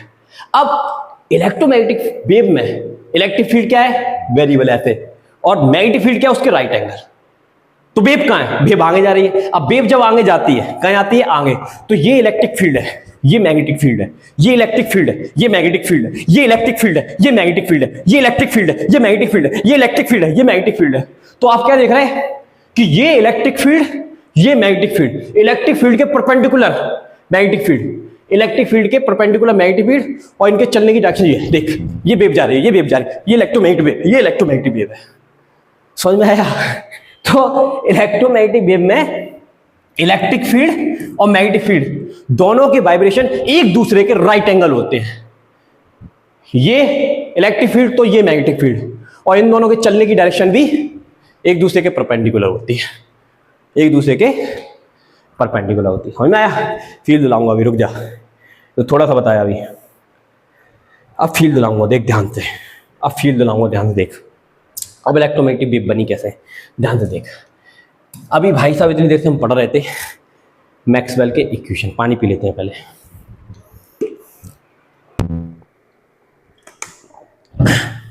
क्या पढ़ रहे थे, मैक्सवेल की इक्वेशन। आपने मैक्सवेल का इक्वेशन पढ़ा, ये वाला, कि magnetic field can create electric field और electric field can create magnetic field. तो कहीं पर भी अगर आपने इलेक्ट्रिक फील्ड को चेंज कर दिया तो वो मैग्नेटिक फील्ड बना सकता है, और उसी मैग्नेटिक फील्ड से क्या बन सकता है, इलेक्ट्रिक फील्ड बन सकता है। अब हमने क्या किया, ध्यान सुनना, हमने एक कैपेसिटर लिया, ठीक है, ये कैपेसिटर है। अब कैपेसिटर के अंदर जब हम इसको चार्ज करेंगे तो ये प्लस, ये माइनस, ये माइनस, तो इलेक्ट्रिक फील्ड डायरेक्शन ऐसे होगी, होगी कि नहीं होगी? सुनना ध्यान से, ये जो इलेक्ट्रिक फील्ड है ई, इसको हम बदल सकते हैं। कैसे भाई, अगर ये इस प्लेटों को मैं पास में ले आऊंगा तो इलेक्ट्रिक फील्ड स्ट्रांग हो जाएगा, क्योंकि इनके बीच का डिस्टेंस घट गया, इसके बीच का डिस्टेंस क्या हो गया, घट गया, तो इलेक्ट्रिक फील्ड स्ट्रांग हो गया। इन प्लेटों को दूर ले जाऊंगा, ऐसे दूर ले जाऊंगा, ऐसे दूर ले जाऊंगा, तो आप देखेंगे, क्या देखेंगे आप, ये देखेंगे ये इलेक्ट्रिक फील्ड छोटा है, छोटा है, ये बड़ा है, ये बड़ा है, ये उससे छोटा है, ये उससे छोटा है, ये और छोटा है, ये स्ट्रॉन्ग इलेक्ट्रिक फील्ड है, ये वीक इलेक्ट्रिक फील्ड है, ये और वीक इलेक्ट्रिक फील्ड है, ये और ज़्यादा वीक इलेक्ट्रिक फील्ड है। लेकिन अगर मैं वेक्टर के डायग्राम से इसको दिखाऊंगा, तो वेक्टर के डायग्राम से दिखाऊंगा तो ये स्ट्रॉन्ग इलेक्ट्रिक फील्ड बता रहा हूँ और ये वीक बता रहा हूँ। अगर मैं वेक्टर के डायग्राम से इसको बताने की कोशिश करूँगा, फिलहाल मैं आपको ये समझाने की कोशिश कर रहा हूँ कि अगर मैं कैपेसिटर की प्लेटों के बीच में यहाँ प्लस और माइनस क्रिएट कर देता हूँ और उसको एडजस्ट कर देता हूँ, ऐसा मैं सोच रहा हूँ कि मैं उसको एडजस्ट कर देता हूँ, तो उसके बीच में एक वेरिंग इलेक्ट्रिक फील्ड आ जाएगा, और बदलने वाला जो इलेक्ट्रिक फील्ड है, बदलने वाला इलेक्ट्रिक फील्ड है, वो can create magnetic field. Maxwell ने बताया था, समझ में आई बात? तो अब हम वही काम करेंगे जो मैं आपको समझाना चाह रहा हूँ। ध्यान देखिए, क्या होता है कि ये चार्ज पार्टिकल है, पॉजिटिव और नेगेटिव, ठीक है। अभी इसके वजह से इलेक्ट्रिक फील्ड लाइन कैसी होगी, प्लस से माइनस ऐसे जाएगी। अब इस चार्ज पार्टिकल को मैं दूर कर दूं, यहां कर दूं, यहां कर दूं, तो अब ये इलेक्ट्रिक फील्ड लाइन ऐसे जाएगी। अब मैं इसको और दूर कर दूं तो ये इलेक्ट्रिक फील्ड लाइन ऐसे जाएगी। अब मैं इसको और दूर कर दूं तो ये इलेक्ट्रिक फील्ड लाइन ऐसे जाएगी। अब मैं इसको और दूर कर दूं तो ये इलेक्ट्रिक फील्ड लाइन ऐसे जाएगी। तो अब आप देख रहे हैं कि ये छोटा इलेक्ट्रिक फील्ड, ये बड़ा इलेक्ट्रिक फील्ड, ये और बड़ा इलेक्ट्रिक फील्ड, ये और बड़ा इलेक्ट्रिक फील्ड, ये और बड़ा इलेक्ट्रिक फील्ड। क्या ये इलेक्ट्रिक फील्ड वेरी है? Yes, this is the varying electric field. और ये वेरिंग इलेक्ट्रिक फील्ड के पास कैपेबिलिटी क्या होती है? वेरिंग मैग्नेटिक फील्ड बनाने की। तो इसका मतलब ये हुआ कि यहां पर एक चार्ज पार्टिकल है जो कि ऑसिलेट हो रहा है। क्या हो रहा है? ऑसिलेट। तो जब भी हम चार्ज पार्टिकल को ऑसिलेट कराते हैं तो उस ऑसिलेशन की वजह से एक वेरिंग इलेक्ट्रिक फील्ड बन जाता है। अब मान लो ये चार्ज पार्टिकल पहले पास से ऐसे दूर जा रहे हैं, अब जब वो पास में आएंगे तो ये इलेक्ट्रिक फील्ड कैसा बनेगा? नीचे की तरफ बनेगा, या आप ये कहेंगे कि छोटा होता जाएगा, ऐसे छोटा होता जाएगा, पास में आ रहे हैं, छोटा होता जाएगा, पास में आ रहा है, छोटा होता जा रहा है। उसके बाद ऐसे जब पास में आएंगे तो एक दूसरे की तरफ चिपकना चाहेंगे, लेकिन इनके पास क्या आ जाएगा? वेलोसिटी ऑफ इनर्शिया आ जाएगा। और वेलोसिटी ऑफ इनर्शिया आ जाएगा तो यहाँ खड़े नहीं रहेंगे, ये नीचे चला जाएगा। तो प्लस नीचे जाएगा, माइनस ऊपर जाएगा। तो अब प्लस नीचे जा रहा है, माइनस ऊपर जा रहा है। तो प्लस नीचे जा रहा है, माइनस ऊपर जा रहा है, तो अब इलेक्ट्रिक फील्ड लाइन कहाँ बनेगा? पहले ऊपर से नीचे बन रहा था, अब नीचे से ऊपर बनेगा। तो अब आपका इलेक्ट्रिक फील्ड लाइन ऐसा बनेगा, इस तरह से, ऐसा। अब आपका इलेक्ट्रिक फील्ड ऐसा बनेगा, अब आपका इलेक्ट्रिक फील्ड ऐसा बनेगा। भाई देख, प्लस माइनस, तो इलेक्ट्रिक फील्ड कैसे बन रहा था? प्लस से माइनस की तरफ बन रहा था। मान लो वो डायरेक्शन ये है, तो पहले इलेक्ट्रिक फील्ड ऐसे बना, फिर वापस आया, और फिर पॉजिटिव नीचे गया, नेगेटिव ऊपर गया, तो इलेक्ट्रिक फील्ड ऐसे ऐसे बनता गया। तो अगर मैं इसका एक्चुअल सही से डायग्राम बनाऊंगा तो आप ये देखेंगे, पहले मैंने ये ऐसे लाइन प्लॉट कर ली, ध्यान से देखिए, दिस, ये वाई डायरेक्शन बोल देता हूँ, ये जेड बोल देता हूँ, और ये एक्स बोल देता हूँ। क्लियर है? क्लियर है? क्लियर है। अब आप देख रहे हैं कि जब कहीं पर भी मैं चार्ज पार्टिकल को ऑसिलेट कराता हूँ, उसके लिए एक डिवाइस होती है, इसको हम बोलते हैं एलसी ऑसिलेटर। एलसी ऑसिलेटर एक डिवाइस होती है, जो आपका मोबाइल फोन है उसके अंदर एलसी ऑसिलेटर लगा हुआ है। पहले हमारे सिलेबस में हुआ करता था, हट गया, पता नहीं क्यों हटा दी, नहीं तो बहुत मजा आ जाता आपको उसको पढ़ने में। तो एलसी ऑसिलेटर के अंदर जो चार्ज पार्टिकल होता है, इलेक्ट्रॉन, जब वो ऑसिलेट होता है तो उससे वेरिंग इलेक्ट्रिक फील्ड बनता है, जो कि मैंने आपको फील कराने की कोशिश की पीछे, अभी बताया ना ये। तो इससे बना वेरिंग इलेक्ट्रिक फील्ड। मान लो ऐसा बना, दिस, ऐसा, दिस, वेक्टर के फॉर्म में दिखा रहा है, इस तरह से, इस तरह से बना, इस तरह से बना। ठीक है, ये क्या बन गया? वेरिंग इलेक्ट्रिक फील्ड है। ये आपका बदलने वाला इलेक्ट्रिक फील्ड है। और वेरिंग इलेक्ट्रिक फील्ड की कैपेबिलिटी क्या होती है? मैग्नेटिक फील्ड बनाना। तो आपने पढ़ा है, कहाँ पढ़ा है? हाँ, magnetic effect of electric current में, फ्लेमिंग लेफ्ट हैंड रूल। ये फोर्स को दिखाता है, ये मैग्नेटिक फील्ड को दिखाता है, ये करंट को दिखाता है, यानी कि इलेक्ट्रिक फील्ड को दिखा रहा है। तो इलेक्ट्रिक फील्ड के राइट एंगल कौन होता है? Magnetic field. इलेक्ट्रिक फील्ड के राइट एंगल कौन होता है? Magnetic field. तो जिस वक्त आपका वेरिंग इलेक्ट्रिक फील्ड बनता है, ठीक उसी वक्त उसके 90 डिग्री मैग्नेटिक फील्ड बन जाएगा। तो भाई साहब, अगर बाय डायरेक्शन में, बाय प्लेन में आपका इलेक्ट्रिक फील्ड आ रहा है, ये कौन सा प्लेन है? बाय प्लेन है, बाय एक्स प्लेन है। तो बाय एक्स प्लेन में आपका इलेक्ट्रिक फील्ड है, तो उसके राइट एंगल कौन सा प्लेन होगा? जेड प्लेन होगा। तो जेड प्लेन में कौन घुस जाएगा? जेड प्लेन में आपका, यस, जेड प्लेन में आपका घुसेगा मैग्नेटिक फील्ड, इस तरह से। उसके अगर मैं वेक्टर बनाने की कोशिश करूंगा तो ऐसे बनेंगे, ये उसके वेक्टर बनेंगे इस तरह से, इसके राइट एंगल वेक्टर, ऐसे ऐसे राइट एंगल बनेंगे। तो ये आपका क्या हो जाएगा? मैग्नेटिक फील्ड हो जाएगा। ये क्या हो जाएगा? Magnetic field. अब देखो, ये आपका बना, ये बना आपका इलेक्ट्रिक फील्ड, और ये बना आपका मैग्नेटिक फील्ड। अब बेरिंग इलेक्ट्रिक फील्ड ने क्या बनाया? बेरिंग मैग्नेटिक फील्ड बनाया। तो अब जरा मैं पीछे एक क्वेश्चन आता हूं कि जब ये ऐसे करके जब ये बनता है, एक लूप बन गया इसका, ये वाला एक लूप बन गया, ऐसा वाला ये लूप बन गया। अब चार्ज पार्टिकल ऐसे जाकर, ऐसे आकर, जब वो वापस आएगा तो जो एक लूप बना है, अब उस लूप को, ये पहला वाला जो लूप बना है, ऐसे चार्ज पार्टिकल ऐसे हुआ ना, तो उससे बेरिंग इलेक्ट्रिक फील्ड बना। वो बेरिंग इलेक्ट्रिक फील्ड अगले वाले लूप के आने से पहले क्या हो जाता है? पुश भी हो जाता है।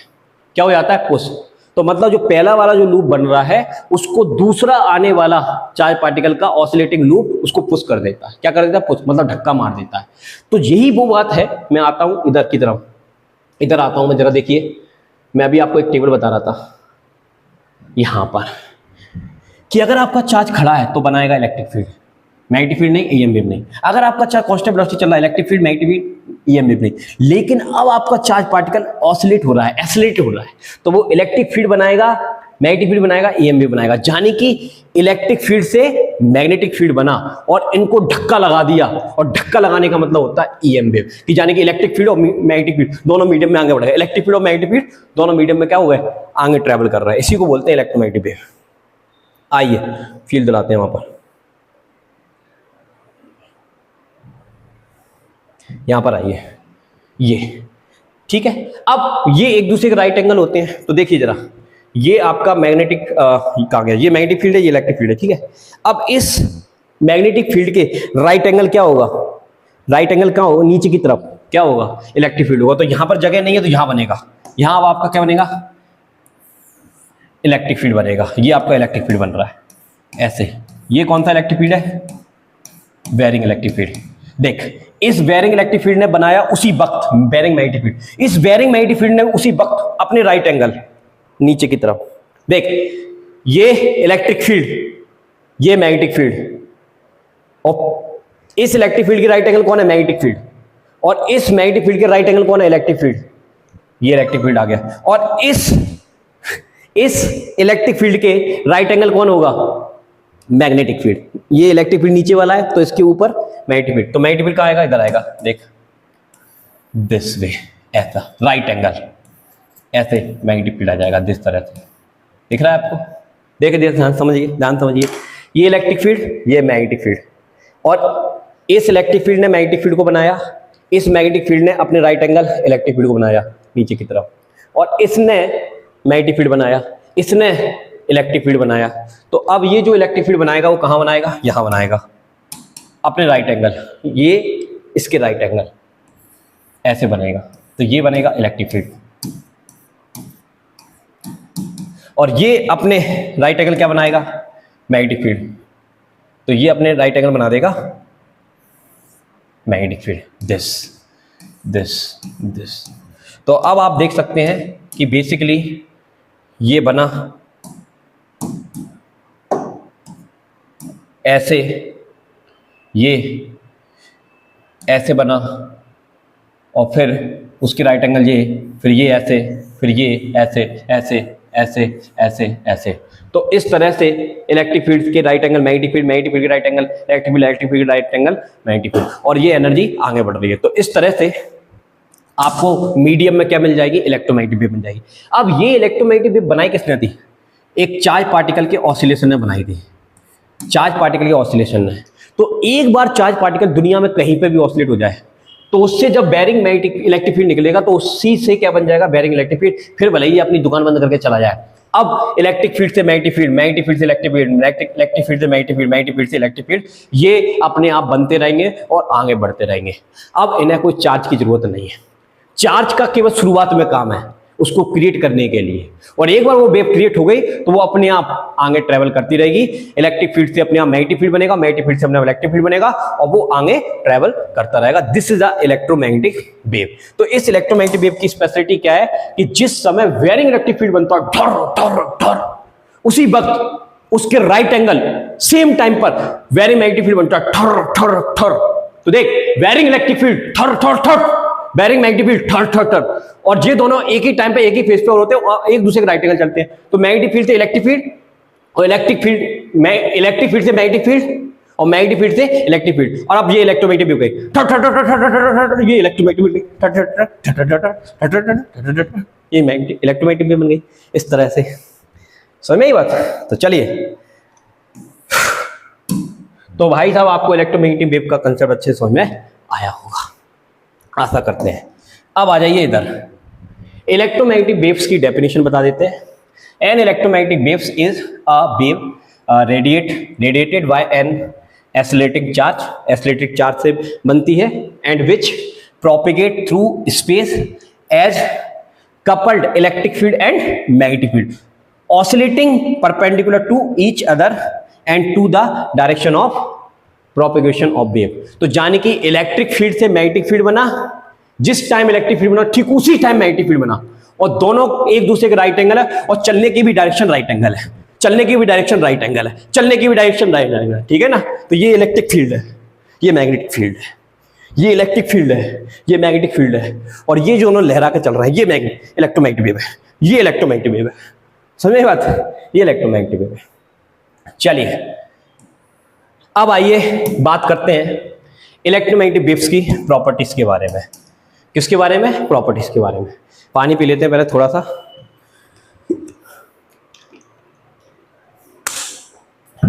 आइए, तो फर्स्ट प्रॉपर्टी क्या है?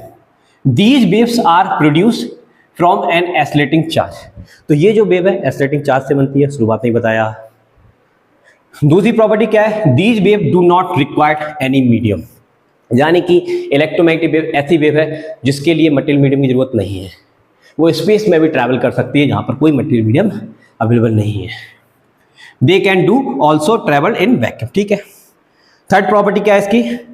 इन these waves electric and magnetic field remains perpendicular. Electric field and magnetic field remains perpendicular, एक दूसरे के परपेंडिकुलर होते हैं to each other, and oscillate, एक दूसरे के परपेंडिकुलर ऑसिलेट होते हैं, ये ऐसे ऑसिलेट हो रहे हैं विद सेम फेज। जिस समय इलेक्ट्रिक फील्ड जीरो है मैग्नेटिक फील्ड जीरो है, जिस समय इलेक्ट्रिक फील्ड मैक्सिमम है उस समय मैग्नेटिक फील्ड मैक्सिमम है, फिर electric field zero magnetic field zero, maximum zero, maximum zero, maximum zero, maximum zero, maximum zero. ये मतलब है with the same phase direction propagate, क्या लिखा है? Perpendicular to the propagate of wave. Clear है? चलो, these wave are transverse in nature. भाई एक दूसरे के परपेंडिकुलर है और परपेंडिकुलर और डायरेक्शन भी परपेंडिकुलर है, तो जब परपेंडिकुलर डायरेक्शन के परपेंडिकुलर ऑसिलेशन होते हैं तो ऐसी वेव को ट्रांसवर्स वेव कहते हैं, इसलिए आपकी इलेक्ट्रोमैग्नेटिक वेव एक ट्रांसवर्स वेव है। अगली चीज सुनिए, ये जो वेव होती है इसका मैक्सिमम डिस्प्लेसमेंट कितना है? देखो ये ऐसे, ये कौन सी वेव है? ये इलेक्ट्रिक फील्ड है, उसके परपेंडिकुलर ये मैग्नेटिक फील्ड है, ऐसे जा रहा है, ऐसे जा रहा है, इस तरह से जा रही है, ये वेव चल रही है। तो आप यहां पर क्या देख रहे हैं? यहां पर आप देख रहे हैं कि ये इसका मैक्सिमम डिस्प्लेसमेंट है, इसको हम बोलेंगे ई नॉट, और ये इसका उसी वक्त मैक्सिमम डिस्प्लेसमेंट है मैग्नेटिक फील्ड का, उसको बोलेंगे बी डॉट। एक दूसरे के राइट एंगल और चलने की डायरेक्शन भी एक दूसरे के राइट एंगल है, चलने की डायरेक्शन भी एक दूसरे की राइट एंगल है। तो जब आप इलेक्ट्रिक फील्ड और मैग्नेटिक फील्ड का रेशियो निकालते हैं तो वो रेशियो आपका वेलोसिटी के बराबर आता है, जिसको बोलते हैं स्पीड ऑफ लाइट, ठीक है। तो ये स्पीड ऑफ लाइट का रेशियो के बराबर होता है। अब यहां पर आप देखेंगे कि बेसिकली जो मैग्नेटिक फील्ड है, मैग्नेटिक फील्ड है उसका काम क्या है? इलेक्ट्रिक फील्ड बनाना। लेकिन आपको मैं दिख रहा हूं, मुझको आप दिख रहे हो, ये क्या चीज है? ये बेसिकली इलेक्ट्रिकल सेंसेशन है। तो हमारी आंखों पर जब लाइट पड़ती है तो वो एक इलेक्ट्रिकल वाइब्रेशन होता है। मैग्नेटिक फील्ड का काम केवल इतना सा है कि वो इलेक्ट्रिक फील्ड बना सके, पूरा काम तो इलेक्ट्रिक फील्ड ही करता है। इलेक्ट्रिक फील्ड की वजह से ही मैं आपको दिख पा रहा हूं, तो हमारा दिखना भी एक इलेक्ट्रिकल सेंसेशन है जो इलेक्ट्रिक फील्ड की वजह से दिखता है। मैग्नेटिक फील्ड क्यों है भाई? मैग्नेटिक फील्ड का काम है इलेक्ट्रिक फील्ड बने, मैग्नेटिक फील्ड का काम है इलेक्ट्रिक फील्ड बने, बस। मैग्नेटिक फील्ड इतने काम का है कि इलेक्ट्रिक फील्ड बना सके। इलेक्ट्रिक फील्ड का ही काम होता है, जब आई पर लाइट स्ट्राइक करती है तो ब्रेन में जो सेंसेशन होता है देखने वाला, वो बेसिकली इलेक्ट्रिकल सेंसेशन होता है, ठीक है। ये बात समझ में आई होगी। ये फॉर्मूला इंपॉर्टेंट कि भाई इलेक्ट्रिक फील्ड का मैक्सिमम वैल्यू और मैग्नेटिक फील्ड का मैक्सिमम वैल्यू से डिवाइड कर दो तो क्या मिल जाएगी आपको? Speed of light. ये फॉर्मूला आपको याद रखना है इस चैप्टर में। चलिए आगे बात करते हैं। Electromagnetic waves do not get deflected due to application of magnetic field. अगर आप इस इलेक्ट्रोमैग्नेटिक वेव को मैग्नेटिक फील्ड में डाल देंगे या भेज देंगे तो ये मैग्नेटिक फील्ड की वजह से डिफ्लेक्ट नहीं होगी। डिफ्लेक्ट होने का मतलब मैग्नेटिक फील्ड की डायरेक्शन में मुड़ती नहीं है। जैसे चार्ज पार्टिकल को अपन फेंकते हैं ना तो चार्ज पार्टिकल मुड़ जाता है, ठीक है, वैसा ये वेव नहीं करती है। क्यों नहीं करती? क्योंकि इनके पास चार्ज होता ही नहीं है। तो सर इसके बाद इलेक्ट्रिक फील्ड तो है, मैग्नेटिक फील्ड भी है, चार्ज नहीं है, ठीक है सी बात। अरे भाई एक बार चार्ज ऑसिलेट हो गया, उससे वेरिंग इलेक्ट्रिक फील्ड बना, वेरिंग इलेक्ट्रिक फील्ड से अपने मैग्नेटिक फील्ड बन जाता है और ये आगे बढ़ता रहता है, ये आगे बढ़ता रहता है। तो चार्ज का चार्ज है ही नहीं, चार्ज तो अपनी दुकान बंद करके चला गया। तो ये चार्ज लेस होती है, ध्यान रखना। इलेक्ट्रोमैग्नेटिक वेव्स चार्ज लेस होती हैं। अगली बात करते हैं, electromagnetic waves move with same velocity. Electromagnetic waves दुनिया में सबसे तेज चलती हैं और उनकी वेलोसिटी स्पीड ऑफ लाइट के बराबर होती है 3 × 10⁸ मीटर पर सेकेंड, जिसको हम इस फॉर्मूले से निकाल सकते हैं। तो ये फॉर्मूला आपको याद रख लेना है फ्री स्पेस के लिए। C = 1/m² अंडर रूट में mu naught epsilon not. Mu naught क्या है? Permeability of free space, epsilon not क्या है? Permittivity of free space. ठीक है, अगर मटेरियलाइज्ड मीडियम है, मटेरियल में लाइट इंटर कर गई या इलेक्ट्रोमैग्नेटिक वेव इंटर कर गई, तो उस केस में वेलोसिटी निकालने का ये फॉर्मूला आपको लगाना है, v बराबर 1/√में mu into epsilon. Permeability of medium, permittivity of medium, ये मीडियम की परमिटिविटी है, ये मीडियम की परमेबिलिटी है। अगली जो प्रॉपर्टी वो क्या कह रही है? These electromagnetic waves are polarised. ये पोलराइड होती है, पोलराइज का क्या फिनोमेना है उसको मैं आपको वेव ऑप्टिक्स में बताऊंगा अच्छे से, तो इसको अभी हम स्किप करते हैं इस पॉइंट को। अगला पॉइंट जो लिखा हुआ है वो क्या लिखा हुआ है? These waves transfer energy with them and they have equal electric field average energy density and magnetic electric average energy density. That is, यानी कि जब ये इलेक्ट्रिक फील्ड और मैग्नेटिक फील्ड स्पेस में जाता है तो जितनी अमाउंट में इलेक्ट्रिक फील्ड की एनर्जी डेंसिटी क्रिएट हो रही है एवरेज, उतनी ही अमाउंट में मैग्नेटिक फील्ड की एनर्जी डेंसिटी यहाँ पर क्रिएट होती है। तो आप देख सकते हैं कि ये हम लिख सकते हैं एवरेज एनर्जी डेंसिटी जो होती है उसका फॉर्मूला होता है half epsilon naught E square half V square बटा म्यू नॉट। ये मैग्नेटिक फील्ड की एनर्जी डेंसिटी और ये इलेक्ट्रिक फील्ड की energy density average in medium. भाई इलेक्ट्रोमैग्नेटिक वेव्स एक तरह की एनर्जी है और वो एनर्जी ट्रांसपोर्ट हो रही है स्पेस में। आगे बात करते हैं। अब आगे देखिए भाई, ये जो इलेक्ट्रोमैग्नेटिक वेव्स होती हैं इनके पास मोमेंटम होता है और मोमेंटम का फॉर्मूला होता है mass into velocity, mass into velocity. तो इलेक्ट्रोमैग्नेटिक वेव के पास मास है क्या? सर मास तो नहीं है, लेकिन मोमेंटम है। तो मास नहीं तो मोमेंटम कैसे? तो आइंस्टाइन ने इसके बारे में बताया था कि मोमेंटम होने के लिए मास जरूरी नहीं है। एक और बताओ, खड़ी हुई ऑब्जेक्ट के पास क्या है? मास है, वेलोसिटी है क्या? तो मोमेंटम है क्या? नहीं है सर। चलने वाली ऑब्जेक्ट के पास क्या है? मास भी है, वेलोसिटी भी है, लेकिन मास तो पहले भी था जब वो खड़ी थी, लेकिन मोमेंटम नहीं था। लेकिन जब वही ऑब्जेक्ट चल पड़ी तो वेलोसिटी की वजह से मोमेंटम आ गया। तो मोमेंटम के लिए ज्यादा इंपॉर्टेंट चीज क्या है? वेलोसिटी या मास? वेलोसिटी यानी कि एनर्जी। तो एनर्जी की वजह से मोमेंटम होता है। तो आइंस्टाइन ने इलेक्ट्रोमैग्नेटिक वेव्स के मोमेंटम को एक्सप्लेन करने के लिए यहां पर एक नई डेफिनेशन बनाई कि भाई मोमेंटम के लिए मास की जरूरत नहीं है। तो उसने कैसे किया? एनर्जी का फॉर्मूला क्या होता है? mc स्क्वायर या mv स्क्वायर। वैसे तो होता है हाफ mv स्क्वायर, लेकिन डायमेंशनली हम हाफ को हटा दें तो फॉर्मूला होता है mv स्क्वायर। अब इस एनर्जी में हम वेलोसिटी से डिवाइड कर दें, तो दोनों तरफ आप वेलोसिटी से डिवाइड करोगे तो यहाँ से एक वेलोसिटी कट जाएगी। और इस भाई साहब को क्या बोलते हैं? मोमेंटम। तो मोमेंटम का फॉर्मूला क्या आ गया? एनर्जी डिवाइडेड बाय वेलोसिटी, या फिर मैं ऐसे लिख सकता हूँ momentum equal to energy divided by velocity. एक फॉर्मूला ये भी होता है, वेलोसिटी मतलब एनर्जी, वही है ये फॉर्मूला, वही है। वेलोसिटी मतलब एनर्जी, तो ये फॉर्मूला इस तरह से हमको याद कर लेना है, एनर्जी डिवाइडेड बाय वेलोसिटी। किसका फॉर्मूला होता है? मोमेंटम का, जिसको आइंस्टाइन ने एक्सप्लेन किया था। अब आगे देखिए, अब एक एनर्जी का इक्वेशन और जानते हैं, ई बराबर क्या होता है? H new. क्या होता है? H new. तो यहां पर इस फॉर्मूले में ई की जगह में रख दूंगा एच न्यू, तो एच न्यू रख दिया। और इलेक्ट्रोमैग्नेटिक वेव्स किस स्पीड से चलती है? Speed of light. तो यहां पर v की जगह मैं क्या रख दूंगा? c रख दूंगा, तो ये आ जाएगा। e की जगह ये, तो ये भी मोमेंटम का मोस्ट इंपोर्टेंट फॉर्मूला आ गया। अब c का फॉर्मूला जानते हैं, हम लोगों ने क्लास 11 में पढ़ा है कि जो स्पीड होती है वो वेवलेंथ और फ्रीक्वेंसी के मल्टीप्लिकेशन के बराबर होती है। तो यहाँ पर c किसके बराबर आ गया? लैम्डा इंटू न्यू के बराबर आ गया। तो c की जगह रख दूंगा, दिया आएगा, न्यू से न्यू मरेगा तो मोमेंटम का एक और फॉर्मूला आ गया। h यहाँ पर प्लांक कांस्टेंट है, लैम्डा वेवलेंथ है। ठीक है, तो ये मोमेंटम के कुछ फॉर्मूले जिनके बेसिस पे आप न्यूमेरिकल करेंगे, और बड़े ही प्यार से आइंस्टाइन ने इस चीज को एक्सप्लेन किया, जो कि आपको समझ में आया होगा अच्छे से। चलिए अब हम आते हैं अगली कहानी पर कि अब हम जो इलेक्ट्रोमैग्नेटिक वेव पढ़ रहे हैं उसका एक्सप्रेशन क्या होता है, उसका इक्वेशन क्या होता है। तो आइए आपको समझाते हैं इलेक्ट्रोमैग्नेटिक वेव का इक्वेशन। तो देखिए यहां पर मेरे पास एक इलेक्ट्रोमैग्नेटिक वेव है, मैं बनाता हूं, ये मैंने बनाई है इलेक्ट्रोमैग्नेटिक वेव, दिस, ध्यान समझना। ठीक है, बनाते हैं इलेक्ट्रोमैग्नेटिक वेव, ये इलेक्ट्रिक फील्ड दिस। अब आपको ये पता है ये कौन सी डायरेक्शन है? y, ये x और ये z। ठीक है बेटा, कोई दिक्कत वाली बात नहीं है। अच्छा एक चीज़ और थी यहाँ पर, मैंने शायद छोड़ दी क्या? यहाँ आ गया, ये हो गया, ये हो गया। ठीक है, सारी चीज़ें हो गई, कोई दिक्कत वाली बात नहीं। आ जाइए इधर, इधर आ जाइए। ये आपकी एक इलेक्ट्रोमैग्नेटिक वेव है जिसमें इलेक्ट्रिक फील्ड की वाइब्रेशन है। ये इलेक्ट्रिक फील्ड का मैक्सिमम वाइब्रेशन है ऊपर की तरफ, ये नीचे की तरफ, फिर ये ऊपर की तरफ, ठीक है। अब ये इलेक्ट्रिक फील्ड एक्चुअल में बन किस डायरेक्शन में रहा है, बाई की डायरेक्शन में, लेकिन चल कहाँ रहा है, एक्स की डायरेक्शन में। भाई इलेक्ट्रोमैग्नेटिक वेव बन रही है बाय और जेड एक दूसरे के परपेंडिकुलर, लेकिन चलने की डायरेक्शन कैसी है, उन दोनों के परपेंडिकुलर, उन दोनों के परपेंडिकुलर। तो यहां पर एक वेक्टर आता है पॉइंटिंग वेक्टर।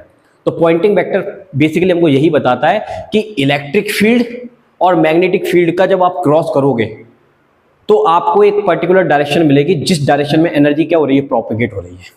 तो यहां पर एनर्जी को वेक्टर माना गया है क्योंकि यहां पर एनर्जी के चलने की दिशा परपेंडिकुलर, एक पर्टिकुलर डायरेक्शन है। या अगर यहाँ इलेक्ट्रिक फील्ड है, यहाँ मैग्नेटिक फील्ड है, तो उसके परपेंडिकुलर एनर्जी ट्रांसफर होगी, जिसको हम पॉइंटिंग वेक्टर कहेंगे। पॉइंटिंग वेक्टर का फॉर्मूला होता है एस वेक्टर बराबर electric field cross magnetic field. This is the Poynting vector जो कि एनर्जी के बारे में बताता है। किसके बारे में बताता है, एनर्जी एक वेक्टर क्वांटिटी है इस केस में, वैसे स्केलर है लेकिन इस केस में वेक्टर है। एनीवे जिसको पॉइंटिंग वेक्टर कहते हैं। अब मैं इसको हटाता हूं साइड में, अब इधर आइए, ये इलेक्ट्रिक फील्ड है, मैं बात कर रहा हूं वेव इक्वेशन के बारे में। तो ये जा रही है एक्स डायरेक्शन में, तो यहां से मैं एक्स दूरी पर जाके यहां चला गया, एक्स डिस्टेंस पे गया, उस समय टाइम है टी, उस समय मान लो इलेक्ट्रिक फील्ड का वाइब्रेशन ये मिला मुझे ई, ठीक है भाई। यहां से वेव बनी और मैं एक्स डिस्टेंस ट्रेवल किया, टाइम लगा टी, उस समय इलेक्ट्रिक फील्ड का वाइब्रेशन ये है। और अगर मैं दूसरी डिस्टेंस पे चला जाऊंगा, यहां चला जाऊंगा, तो इलेक्ट्रिक फील्ड का वाइब्रेशन अलग टाइम पे अलग है, सही है। तो इसका मतलब इलेक्ट्रिक फील्ड क्या है, बदल रहा है। डिस्टेंस के साथ इलेक्ट्रिक, डिस्टेंस और टाइम के साथ इलेक्ट्रिक फील्ड क्या हो रहा है, बदल रहा है बाई की डायरेक्शन में। कौन सी डायरेक्शन में, बाई। तो हम उसके इक्वेशन को कैसे लिखेंगे, इस तरह से लिखेंगे, ई बड़ा कर लेते थोड़ा सा इसको, इलेक्ट्रिक फील्ड बाय डायरेक्शन में है और टाइम के साथ बदल रहा है, तो उसकी इक्वेशन को लिखा जाता है, आपको क्लास 11 में पता होगा, ऑसिलेशन का इक्वेशन क्या होता है, डिस्प्लेसमेंट का वेव का इक्वेशन, बाय बराबर ए साइन के एक्स माइनस ओमेगा टी, ये वहां पर आपने पढ़ा था। इसको बाय के कॉस के फॉर्म में भी लिख सकते हैं,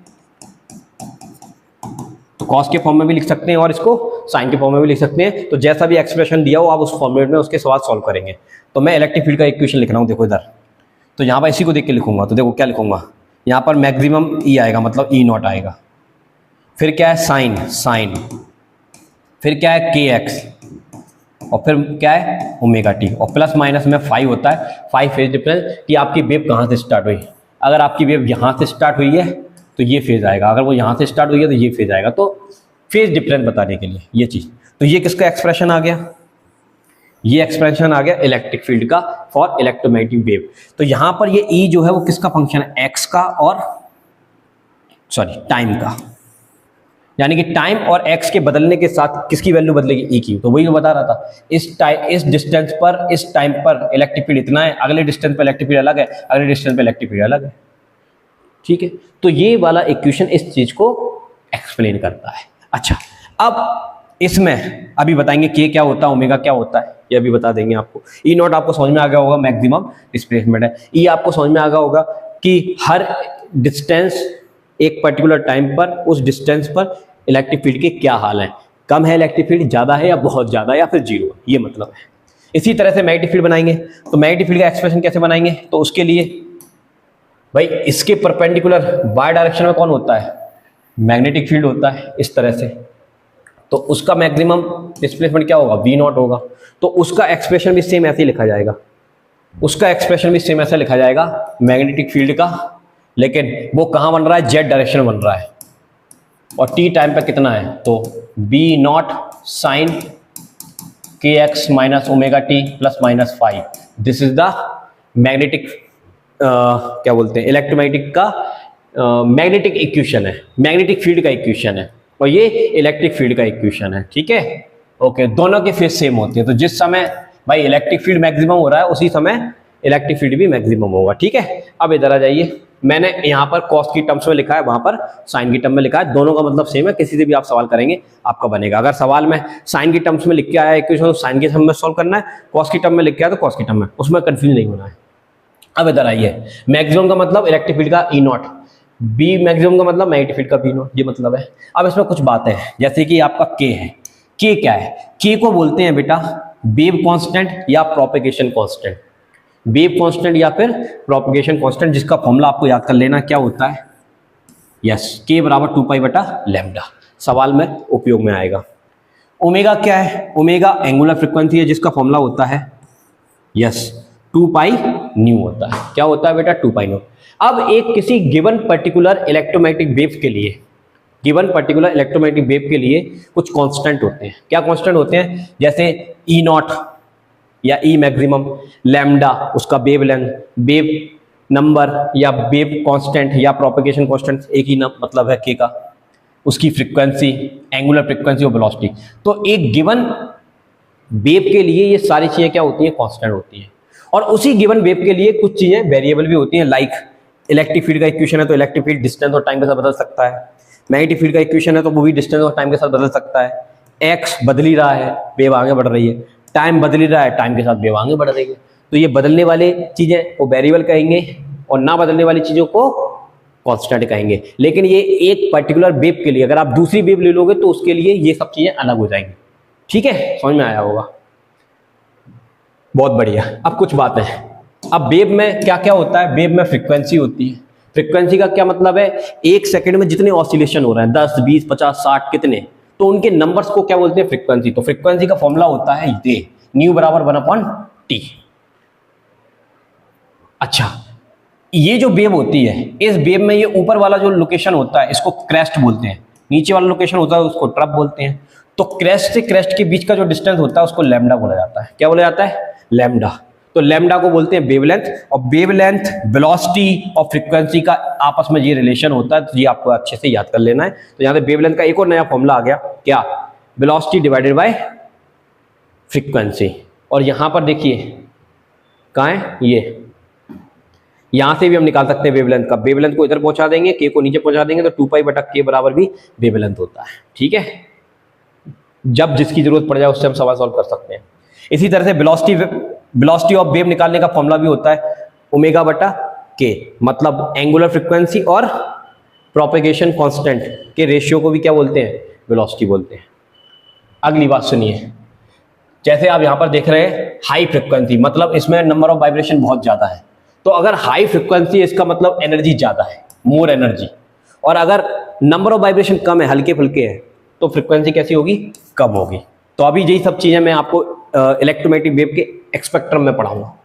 ठीक है, ये एनर्जी का फॉर्मूला है। चलिए एक सवाल देखिए, इलेक्ट्रोमैग्नेटिक वेव पर बेस्ड एक सवाल है, इसको ट्राई करके देखते हैं क्या लिखा है। An electromagnetic wave having frequency, आपको गिवन है, क्या गिवन है? फ्रीक्वेंसी गिवन है, कितनी? 3 × 10⁻10 हर्ट्ज, कोई दिक्कत वाली बात नहीं है।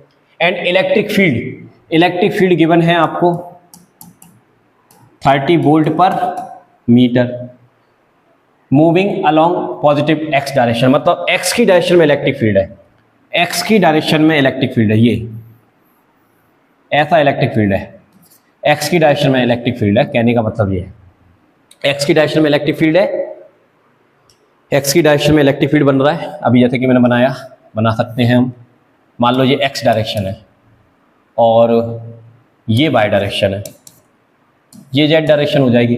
तो एक्स की डायरेक्शन में इलेक्ट्रिक फील्ड है, ऐसे ऐसे बना लो, चलो कोई दिक्कत नहीं। एक्स की डायरेक्शन में इलेक्ट्रिक फील्ड हो गया आपका, इलेक्ट्रिक फील्ड। तो इसके राइट एंगल कौन होगा? राइट एंगल मैग्नेटिक फील्ड होगा, राइट एंगल मैग्नेटिक फील्ड होगा, जो कि बाई की डायरेक्शन में होगा। कौन डायरेक्शन में होगा? बाई की डायरेक्शन में। एनीवे, अब हमसे पूछा जा रहा है what is the wavelength of the wave. हमें इसका पहले पॉइंट में आंसर निकालना है, वेवलेंथ क्या होगी। तो वेवलेंथ निकालने का क्या फॉर्मूला होता है? तो देख भाई, वेवलेंथ निकालने का फॉर्मूला अभी हमने लिखा था, अभी मैंने एक फॉर्मूला बताया था, सी बराबर क्या होता है? Lambda into new. यहां से हम निकाल सकते हैं। तो यहां से ये फॉर्मूला हमको पता है, तो यहां से अपन वेवलेंथ का फॉर्मूला क्या निकालेंगे? लैम्डा बराबर सी बटा न्यू। अब सी की वैल्यू हमको याद रहती है 3 × 10⁸, न्यू हमको दे रखा है कितना? 3 × 10⁻10। तो 3 से 3 कट जाएगा और यहाँ से 2 10 बचेंगे, तो ऊपर जाके -2 आ जाएगा, तो लैम्डा आ जाएगा -2 meter. This is our answer. आ गया आंसर, कोई रॉकेट साइंस नहीं था, बड़ा आसानी से आ गया आंसर। अब दूसरे पॉइंट की बात करें, बी पॉइंट की।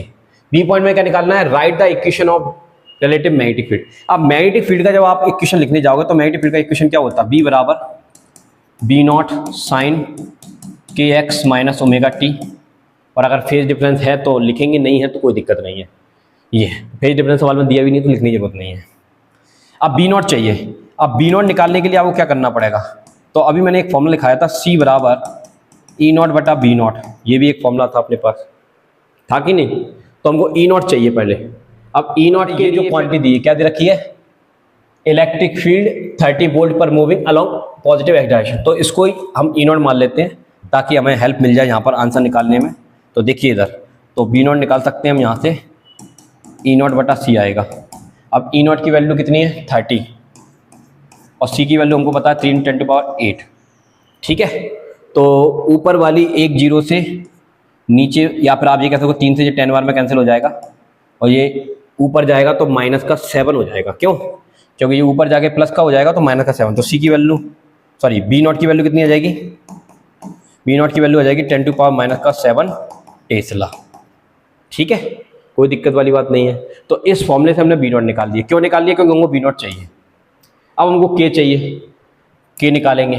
तो के निकालने का फॉर्मूला क्या होता है, 2π/λ।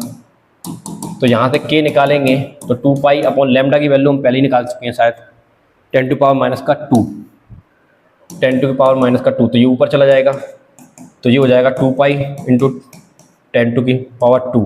तो इसको हम लिख सकते हैं 200 पाई के, ये आ जाएगा, ठीक है, ये आ जाएगा, कोई दिक्कत वाली बात नहीं है। चलिए अब हमें क्या निकालना है, ओमेगा 1 निकालना है। तो ओमेगा निकालते हैं। तो ओमेगा निकालने के लिए फॉर्मूला क्या होता है, 2π न्यू होता है। तो 2π न्यू की वैल्यू कितनी दे रखी है बेटा, न्यू की वैल्यू दे रखी है 3 × 10⁻10। तो ये हो जाएगा आपका 6π × 10⁻10 हर्ट्ज। ये ओमेगा आ गया आपका, क्या आ गया, ओमेगा, ठीक है, सही है। अब यहाँ पर रख देंगे। तो अब आपको इक्वेशन मिल जाएगा, बी बराबर बी नॉट की वैल्यू कितनी थी, 10⁻⁻7, 10⁻⁻7, फिर साइन के की वैल्यू 200 पाई एक्स, फिर माइनस का ओमेगा की वैल्यू 6π 10⁻10, और यूनिट होता है रेडियन पर सेकेंड, लिखने की जरूरत है नहीं यहाँ पर, और टाइम टी दिस। तो ये आपका एक्सप्रेशन बन गया काय का, मैग्नेटिक फील्ड का, जो कि बाई डायरेक्शन में होगा, क्योंकि वो एक्स है तो बाई की डायरेक्शन में होगा, जेड की डायरेक्शन में एनर्जी ट्रांसपोर्ट हो रही होगी। समझ में आया? तो बढ़िया क्वेश्चन है, और चाहे तो यूनिट लिख सकते हैं, टेस्ला। चलो, तो ये एक बढ़िया क्वेश्चन था, इलेक्ट्रोमैग्नेटिक वेव का, समझ में आया होगा। ओके, अब हम आगे बढ़ते हैं। अब आगे आप देखेंगे एक लास्ट टॉपिक इसमें रह गया है, स्पेक्ट्रम। अब इलेक्ट्रोमैग्नेटिक वेव का जो स्पेक्ट्रम है वो 7 टाइप का हमको नेचर में देखने को मिलता है, जिसमें से केवल कुछ पोर्शन ही हम देख सकते हैं, जिसको हम बोलते हैं विजुअल लाइट। जैसे लाइट की उपस्थिति में आप मुझे देख पा रहे हो, तो ये विजुअल लाइट है, और विजुअल लाइट को हमारी आई सेंस कर लेती है। तो विजुअल लाइट को छोड़कर जितनी भी चीजें बचती हैं वो इनविजिबल होता है। तो बेसिकली इलेक्ट्रोमैग्नेटिक स्पेक्ट्रम उसी को कहते हैं, इसमें विजुअल और इनविजिबल दोनों को मिला के बनाया गया। तो ये आपका इलेक्ट्रोमैग्नेटिक स्पेक्ट्रम है, जिसमें हम पढ़ने वाले हैं सबसे पहले gamma rays, X rays, ultraviolet, visual light, infrared, microwaves और रेडियो वेव्स, ठीक है। चलिए आइए फटाफट से देखते हैं। तो सबसे पहले हम क्या क्या पढ़ेंगे सुन लीजिए। वेव का नाम पढ़ेंगे, डिस्कवरी पढ़ लेंगे, फ्रीक्वेंसी, ताकत उसकी, वेवलेंथ, लंबाई कितनी है, सोर्स क्या है, डिटेक्शन, उसको डिटेक्ट कैसे करेंगे, और उसके एप्लीकेशन क्या है, अगर वो दुनिया में है तो वो क्या कर रही हैं, उनके उपयोग क्या है। तो आइए सबसे पहले तो आप ये देखिए गामा रेज। ये जो स्पेक्ट्रम पूरा का पूरा जो प्राप्त होता है वो सन से प्राप्त होता है, और उसमें कोई लाइन नहीं खिंची हुई कि ये गामा ये एक्स है, वो सब एक साथ मिलकर हमारी पृथ्वी पर आते हैं, सब एक साथ आते हैं। उसमें से कुछ कैरेक्टरिस्टिक है, उनके बेसिस पर उनको नाम दिए गए, किसी को गामा, किसी को एक्सरे, किसी को कुछ। तो गामा रेस के बारे में डिस्कवरी की थी बैकुरल एंड क्यूरी नाम के साइंटिस्ट ने 1896 में।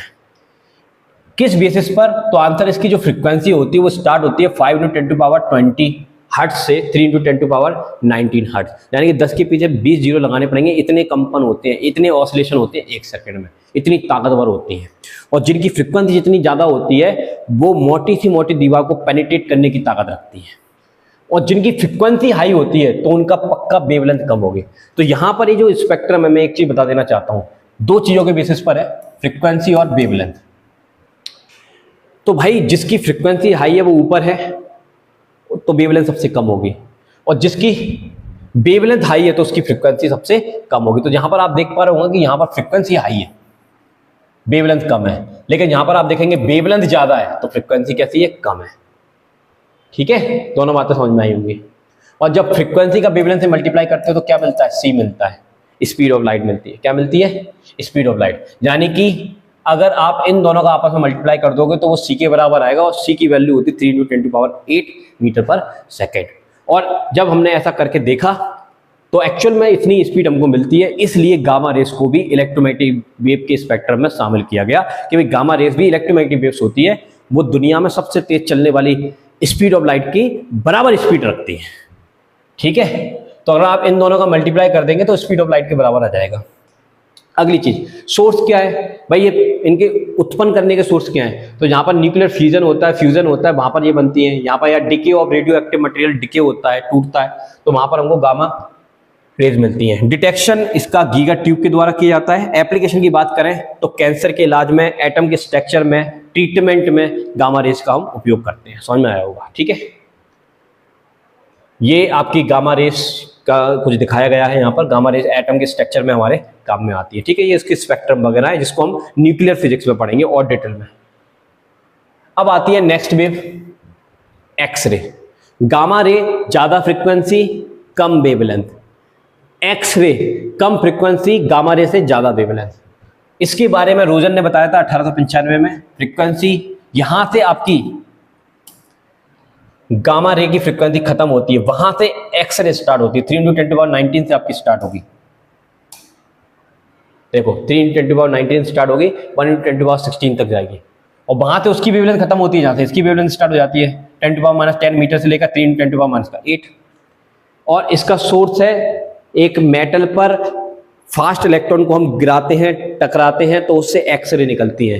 कैथोड रे एक्सपेरिमेंट आपने पढ़ा होगा। डिटेक्शन के लिए फोटोग्राफिक प्लेट है जो इसको इफेक्ट कर देती है। ये एप्लीकेशन की बात करें तो मेडिकल डिटेक्शन, इंजीनियरिंग वर्क में इसका उपयोग करते हैं। जैसे हमने कोई एक बहुत बड़ा ब्रिज बनाया, उसका पोल बनाया, अब वो पोल के अंदर कुछ स्क्रैच रह जाते हैं, गड्ढे रह जाते हैं, तो उन गड्ढों को हम कैसे पता लगाएंगे, बाहर से तो वो एक जैसा दिख रहा है, तो उस पर हम एक्सरे डाल देंगे तो वो हमको पता चल जाएगा कि यहाँ जहाँ स्क्रैच है, यहाँ जहाँ गड्ढे हैं, तो ये टिक नहीं पाएगा, टूट जाएगा। हमारी हड्डी फ्रैक्चर हो गई, तो हड्डी फ्रैक्चर हो गई तो उसको हम कैसे चेक करते हैं, एक्सरे करवाते हैं ना आप। देखो ये एक्सरे करवाए, तो एक्सरे क्या है, एक्सरे इलेक्ट्रोमैग्नेटिक वेव आपकी बॉडी पर डालती है तो आपका एक्सरे हो जाता है। इस तरह से आपका स्ट्रक्चर आपको दिखाई दे जाता है। ठीक है, चलिए समझ में आया होगा अच्छे से। चलिए मेडिकल एंड इंजीनियरिंग में चोर वगैरह होते हैं, अपनी बॉडी के अंदर ले जाते हैं कुछ सामान, तो उस पर एक्सरे डालकर हम पता लगा सकते हैं इस तरह से। ओके, तो ये एक्सरे है और ये गामा रेज है। ओके, बाकी सभी पे हम अभी आएंगे थोड़ी देर में। चलिए नेक्स्ट आती है अल्ट्रा वायलेट। यहां से एक्सरे खत्म होती है, उस फ्रिक्वेंसी के लेवल से कम फ्रिक्वेंसी के लेवल तक आपकी अल्ट्रा वायलेट रेडिएशन आता है, जिसके बारे में रिटर नाम के साइंटिस्ट ने बताया था 1801 में। इसकी जो वेवलेंथ होती है 3 × 10⁻8 से लेकर 4 × 10⁻7 होती है। इसका सोर्स क्या है, एक्साइटेशन ऑफ एटम। जहां कहीं पे भी एटम का एक्साइटेशन होता है या वैक्यूम स्पार्क होता है तो वहां पर हमको अल्ट्रा वायलेट रेडिएशन मिलता है। ठीक है, डिटेक्शन पीएन जंक्शन डायोड है। एप्लीकेशन की बात करें तो किलिंग जम्प्स, जो आरओ वगैरह लगाते हैं उसमें पानी फिल्टर करते हैं, उसके अंदर ये वाला बल्ब लगा रहता है। कौन सा वाला, ये वाला। ठीक है, फिंगरप्रिंट हम लेते हैं, वहां पर भी कौन सी वेव्स आती हैं, अल्ट्रा वायलेट। इनकी फ्रिक्वेंसी ज्यादा होती है, अगर हमारी स्क्रीन पर ज्यादा टाइम तक गिरेगी तो उसको जला सकती है, काला कर देगी। ठीक है, चलिए नेक्स्ट आपकी आती है, जैसे कि मैं अगर उसका डायग्राम दिखाऊं तो डायग्राम आप देखेंगे, डायग्राम में यहाँ पर आप देख पा रहे होंगे कहाँ है। अल्ट्रा वायलेट हमको सन से मिलती है। इसमें ये डायग्राम दिखाया गया है, और इसमें कौन सा दिखाया गया है, इसमें ये चश्मे भी आते हैं आजकल। ठीक है, तो ये है उनको देखने वाले। चलिए भाई, अब हम आते हैं नेक्स्ट। यहाँ पे हमारी अल्ट्रावायलेट खत्म होती है, उसके बाद हमारी स्टार्ट होती है विजुअल लाइट। विजुअल लाइट वो पोर्शन है इलेक्ट्रोमैग्नेटिक वेव्स के स्पेक्ट्रम का जो हमको दिखता है। इसके बारे में न्यूटन साहब ने बताया था और अगले चैप्टर में हम न्यूटन के ही बहुत सारे एक्सपेरिमेंट स्टडी करेंगे। ठीक है, इसकी फ्रिक्वेंसी 8 × 10⁻14 से स्टार्ट होती है, 4 × 10⁻14 तक चली जाती है हर्ट्ज में, और वेवलेंथ 4 × 10⁻7 से स्टार्ट होती है, 8 × 10⁻7 तक जाती है। ठीक है, सोर्स की बात करें एक्साइटेशन ऑफ एटम, जैसे सन हो गया, स्पार्क, सन, ये सब हमको लाइट प्रोवाइड कराते हैं, कैंडल लाइट प्रोवाइड कराती है। ठीक है, इसका डिटेक्शन क्या है भाई, अपनी आंखों से देख सकते हैं, पीएन जंक्शन डायोड से भी देख सकते हैं इसको। एप्लीकेशन की बात करें तो बॉडीज की स्टडी करने के लिए, डिफरेंट बॉडीज की स्टडी करने के लिए अगर हम लाइट डालेंगे तभी तो हम बॉडी की स्टडी कर पाएंगे ना, कि ऑब्जेक्ट के अंदर क्या है क्या नहीं है। ठीक है ना। अच्छा, इसके डायग्राम की बात करें तो ये भाई अपने आप में ही एक बहुत बड़ा स्पेक्ट्रम है। विजुअल लाइट का भी एक स्पेक्ट्रम होता है, इसको कलर कोड स्पेक्ट्रम कहते हैं, विग्योर नाम होता है, बैजनी ही पीनाला हिंदी में बोलते हैं। ठीक है, ये हम अगले चैप्टर में डिटेल में पढ़ेंगे, ये आप देख पा रहे होंगे। तो ये गामा रेडिएशन है, ज्यादा फ्रिक्वेंसी, कम वेवलेंथ, इससे कम फ्रिक्वेंसी ज्यादा वेवलेंथ, इससे और कम फ्रिक्वेंसी ज्यादा वेवलेंथ, इससे और कम फ्रिक्वेंसी ज्यादा वेवलेंथ। ठीक है, इस तरह से। ओके बेटा, फिर उससे और कम फ्रिक्वेंसी की कौन सी आएगी, इंफ्रारेड, लेकिन वेवलेंथ बढ़ जाएगी, तो धीरे धीरे वेवलेंथ बढ़ेगी। तो जो हमारी विजुअल लाइट होती है वॉयलेट कलर से स्टार्ट होती है, रेड कलर पे खत्म होती है। रेड के बाद जो चीज नई स्टार्ट होती है उसको बोलते हैं इंफ्रारेड, जिसको हम हीट वेव भी बोलते हैं। हर्सेल ने बताया था 1848 में। इसकी फ्रिक्वेंसी 4 × 10⁻14 से स्टार्ट होती है, 1 × 10⁻13 तक जाती है, और वेवलेंथ 8 × 10⁻7 से 3 × 10⁻5 तक रहती है। ठीक है, एक्साइटेशन ऑफ एटम या हॉट बॉडी, जो गर्म गर्म वस्तुएं होती हैं, ऑब्जेक्ट होती है, उनसे मिलती है। डिटेक्शन इसका थर्मल इफेक्ट है। एप्लीकेशन की बात करें तो फोटोग्राफिक प्लेट इन डार्क रूम, बेसिकली इसका काम होता है रिमोट कंट्रोल। तो मैं जब बटन का रिमोट दबाऊंगा ना, ये जो रिमोट, इसको मैं दबाऊंगा तो दबाने से यहाँ पर लाइट जलती है। ठीक है, तो इसमें से जो चीज निकलती है वो आपकी इंफ्रारेड वेव्स होती है। कौन सी वेव्स होती है, इंफ्रारेड। नेक्स्ट आती है माइक्रोवेव्स। माइक्रोवेव्स के बारे में हर्ट्ज ने बताया था 1888 में। इसकी फ्रिक्वेंसी 3 × 10⁻11 से स्टार्ट होती है, 1 × 10⁻8 तक जाती है।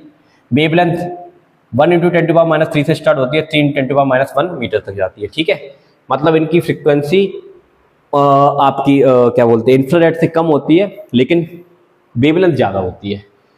प्राप्त कैसे होती है, oscillating current in special vacuum tubes. इसका डिटेक्शन हम ट्यूनिंग सर्किट के द्वारा कर सकते हैं या पीएन जंक्शन के द्वारा कर सकते हैं। एप्लीकेशन बहुत इंपॉर्टेंट है, याद रखिएगा, रडार में इसका उपयोग किया जाता है या माइक्रोवेव ओवन में इसका उपयोग किया जाता है। ठीक है, ये आपको दिखाता हूं मैं डायग्राम में, देखो यहां पर दिखेगा, ये देखिए ये बना हुआ है माइक्रोवेव ओवन, इंफ्रारेड का रिमोट में यूज किया जाता है। ठीक है, बल्ब से जो निकलती है वो लाइट है, सन से जो आ रही है अल्ट्रावायलेट है, एक्सरे है, गामा रे है। ठीक है, चलो आ जाओ, माइक्रोवेव्स हो गई। अगली जो लास्ट वेव आती है आपकी radio waves. Radio waves Markovnikov ने बताया था 1895 में। इसकी फ्रिक्वेंसी बहुत कम होती है, 3 × 10⁻9 से स्टार्ट होती है, 3 × 10⁻4 तक जाती है, और वेवलेंथ इसकी बहुत ज़्यादा होती है, 10⁻4, 10,000। ठीक है, सोर्स है ऑसिलेटिंग सर्किट या एलसी ऑसिलेटर, जो कि मैं अभी इलेक्ट्रोमैग्नेटिक वेव्स के बारे में बता रहा था ना, कि एक चार्ज पार्टिकल ऑसिलेट होता है तो उससे वेव मिलती है, तो वो रेडियो वेव बनती है। कौन सी वेव बनती है, रेडियो वेव बनती है। डिटेक्शन ट्यूनिंग सर्किट है।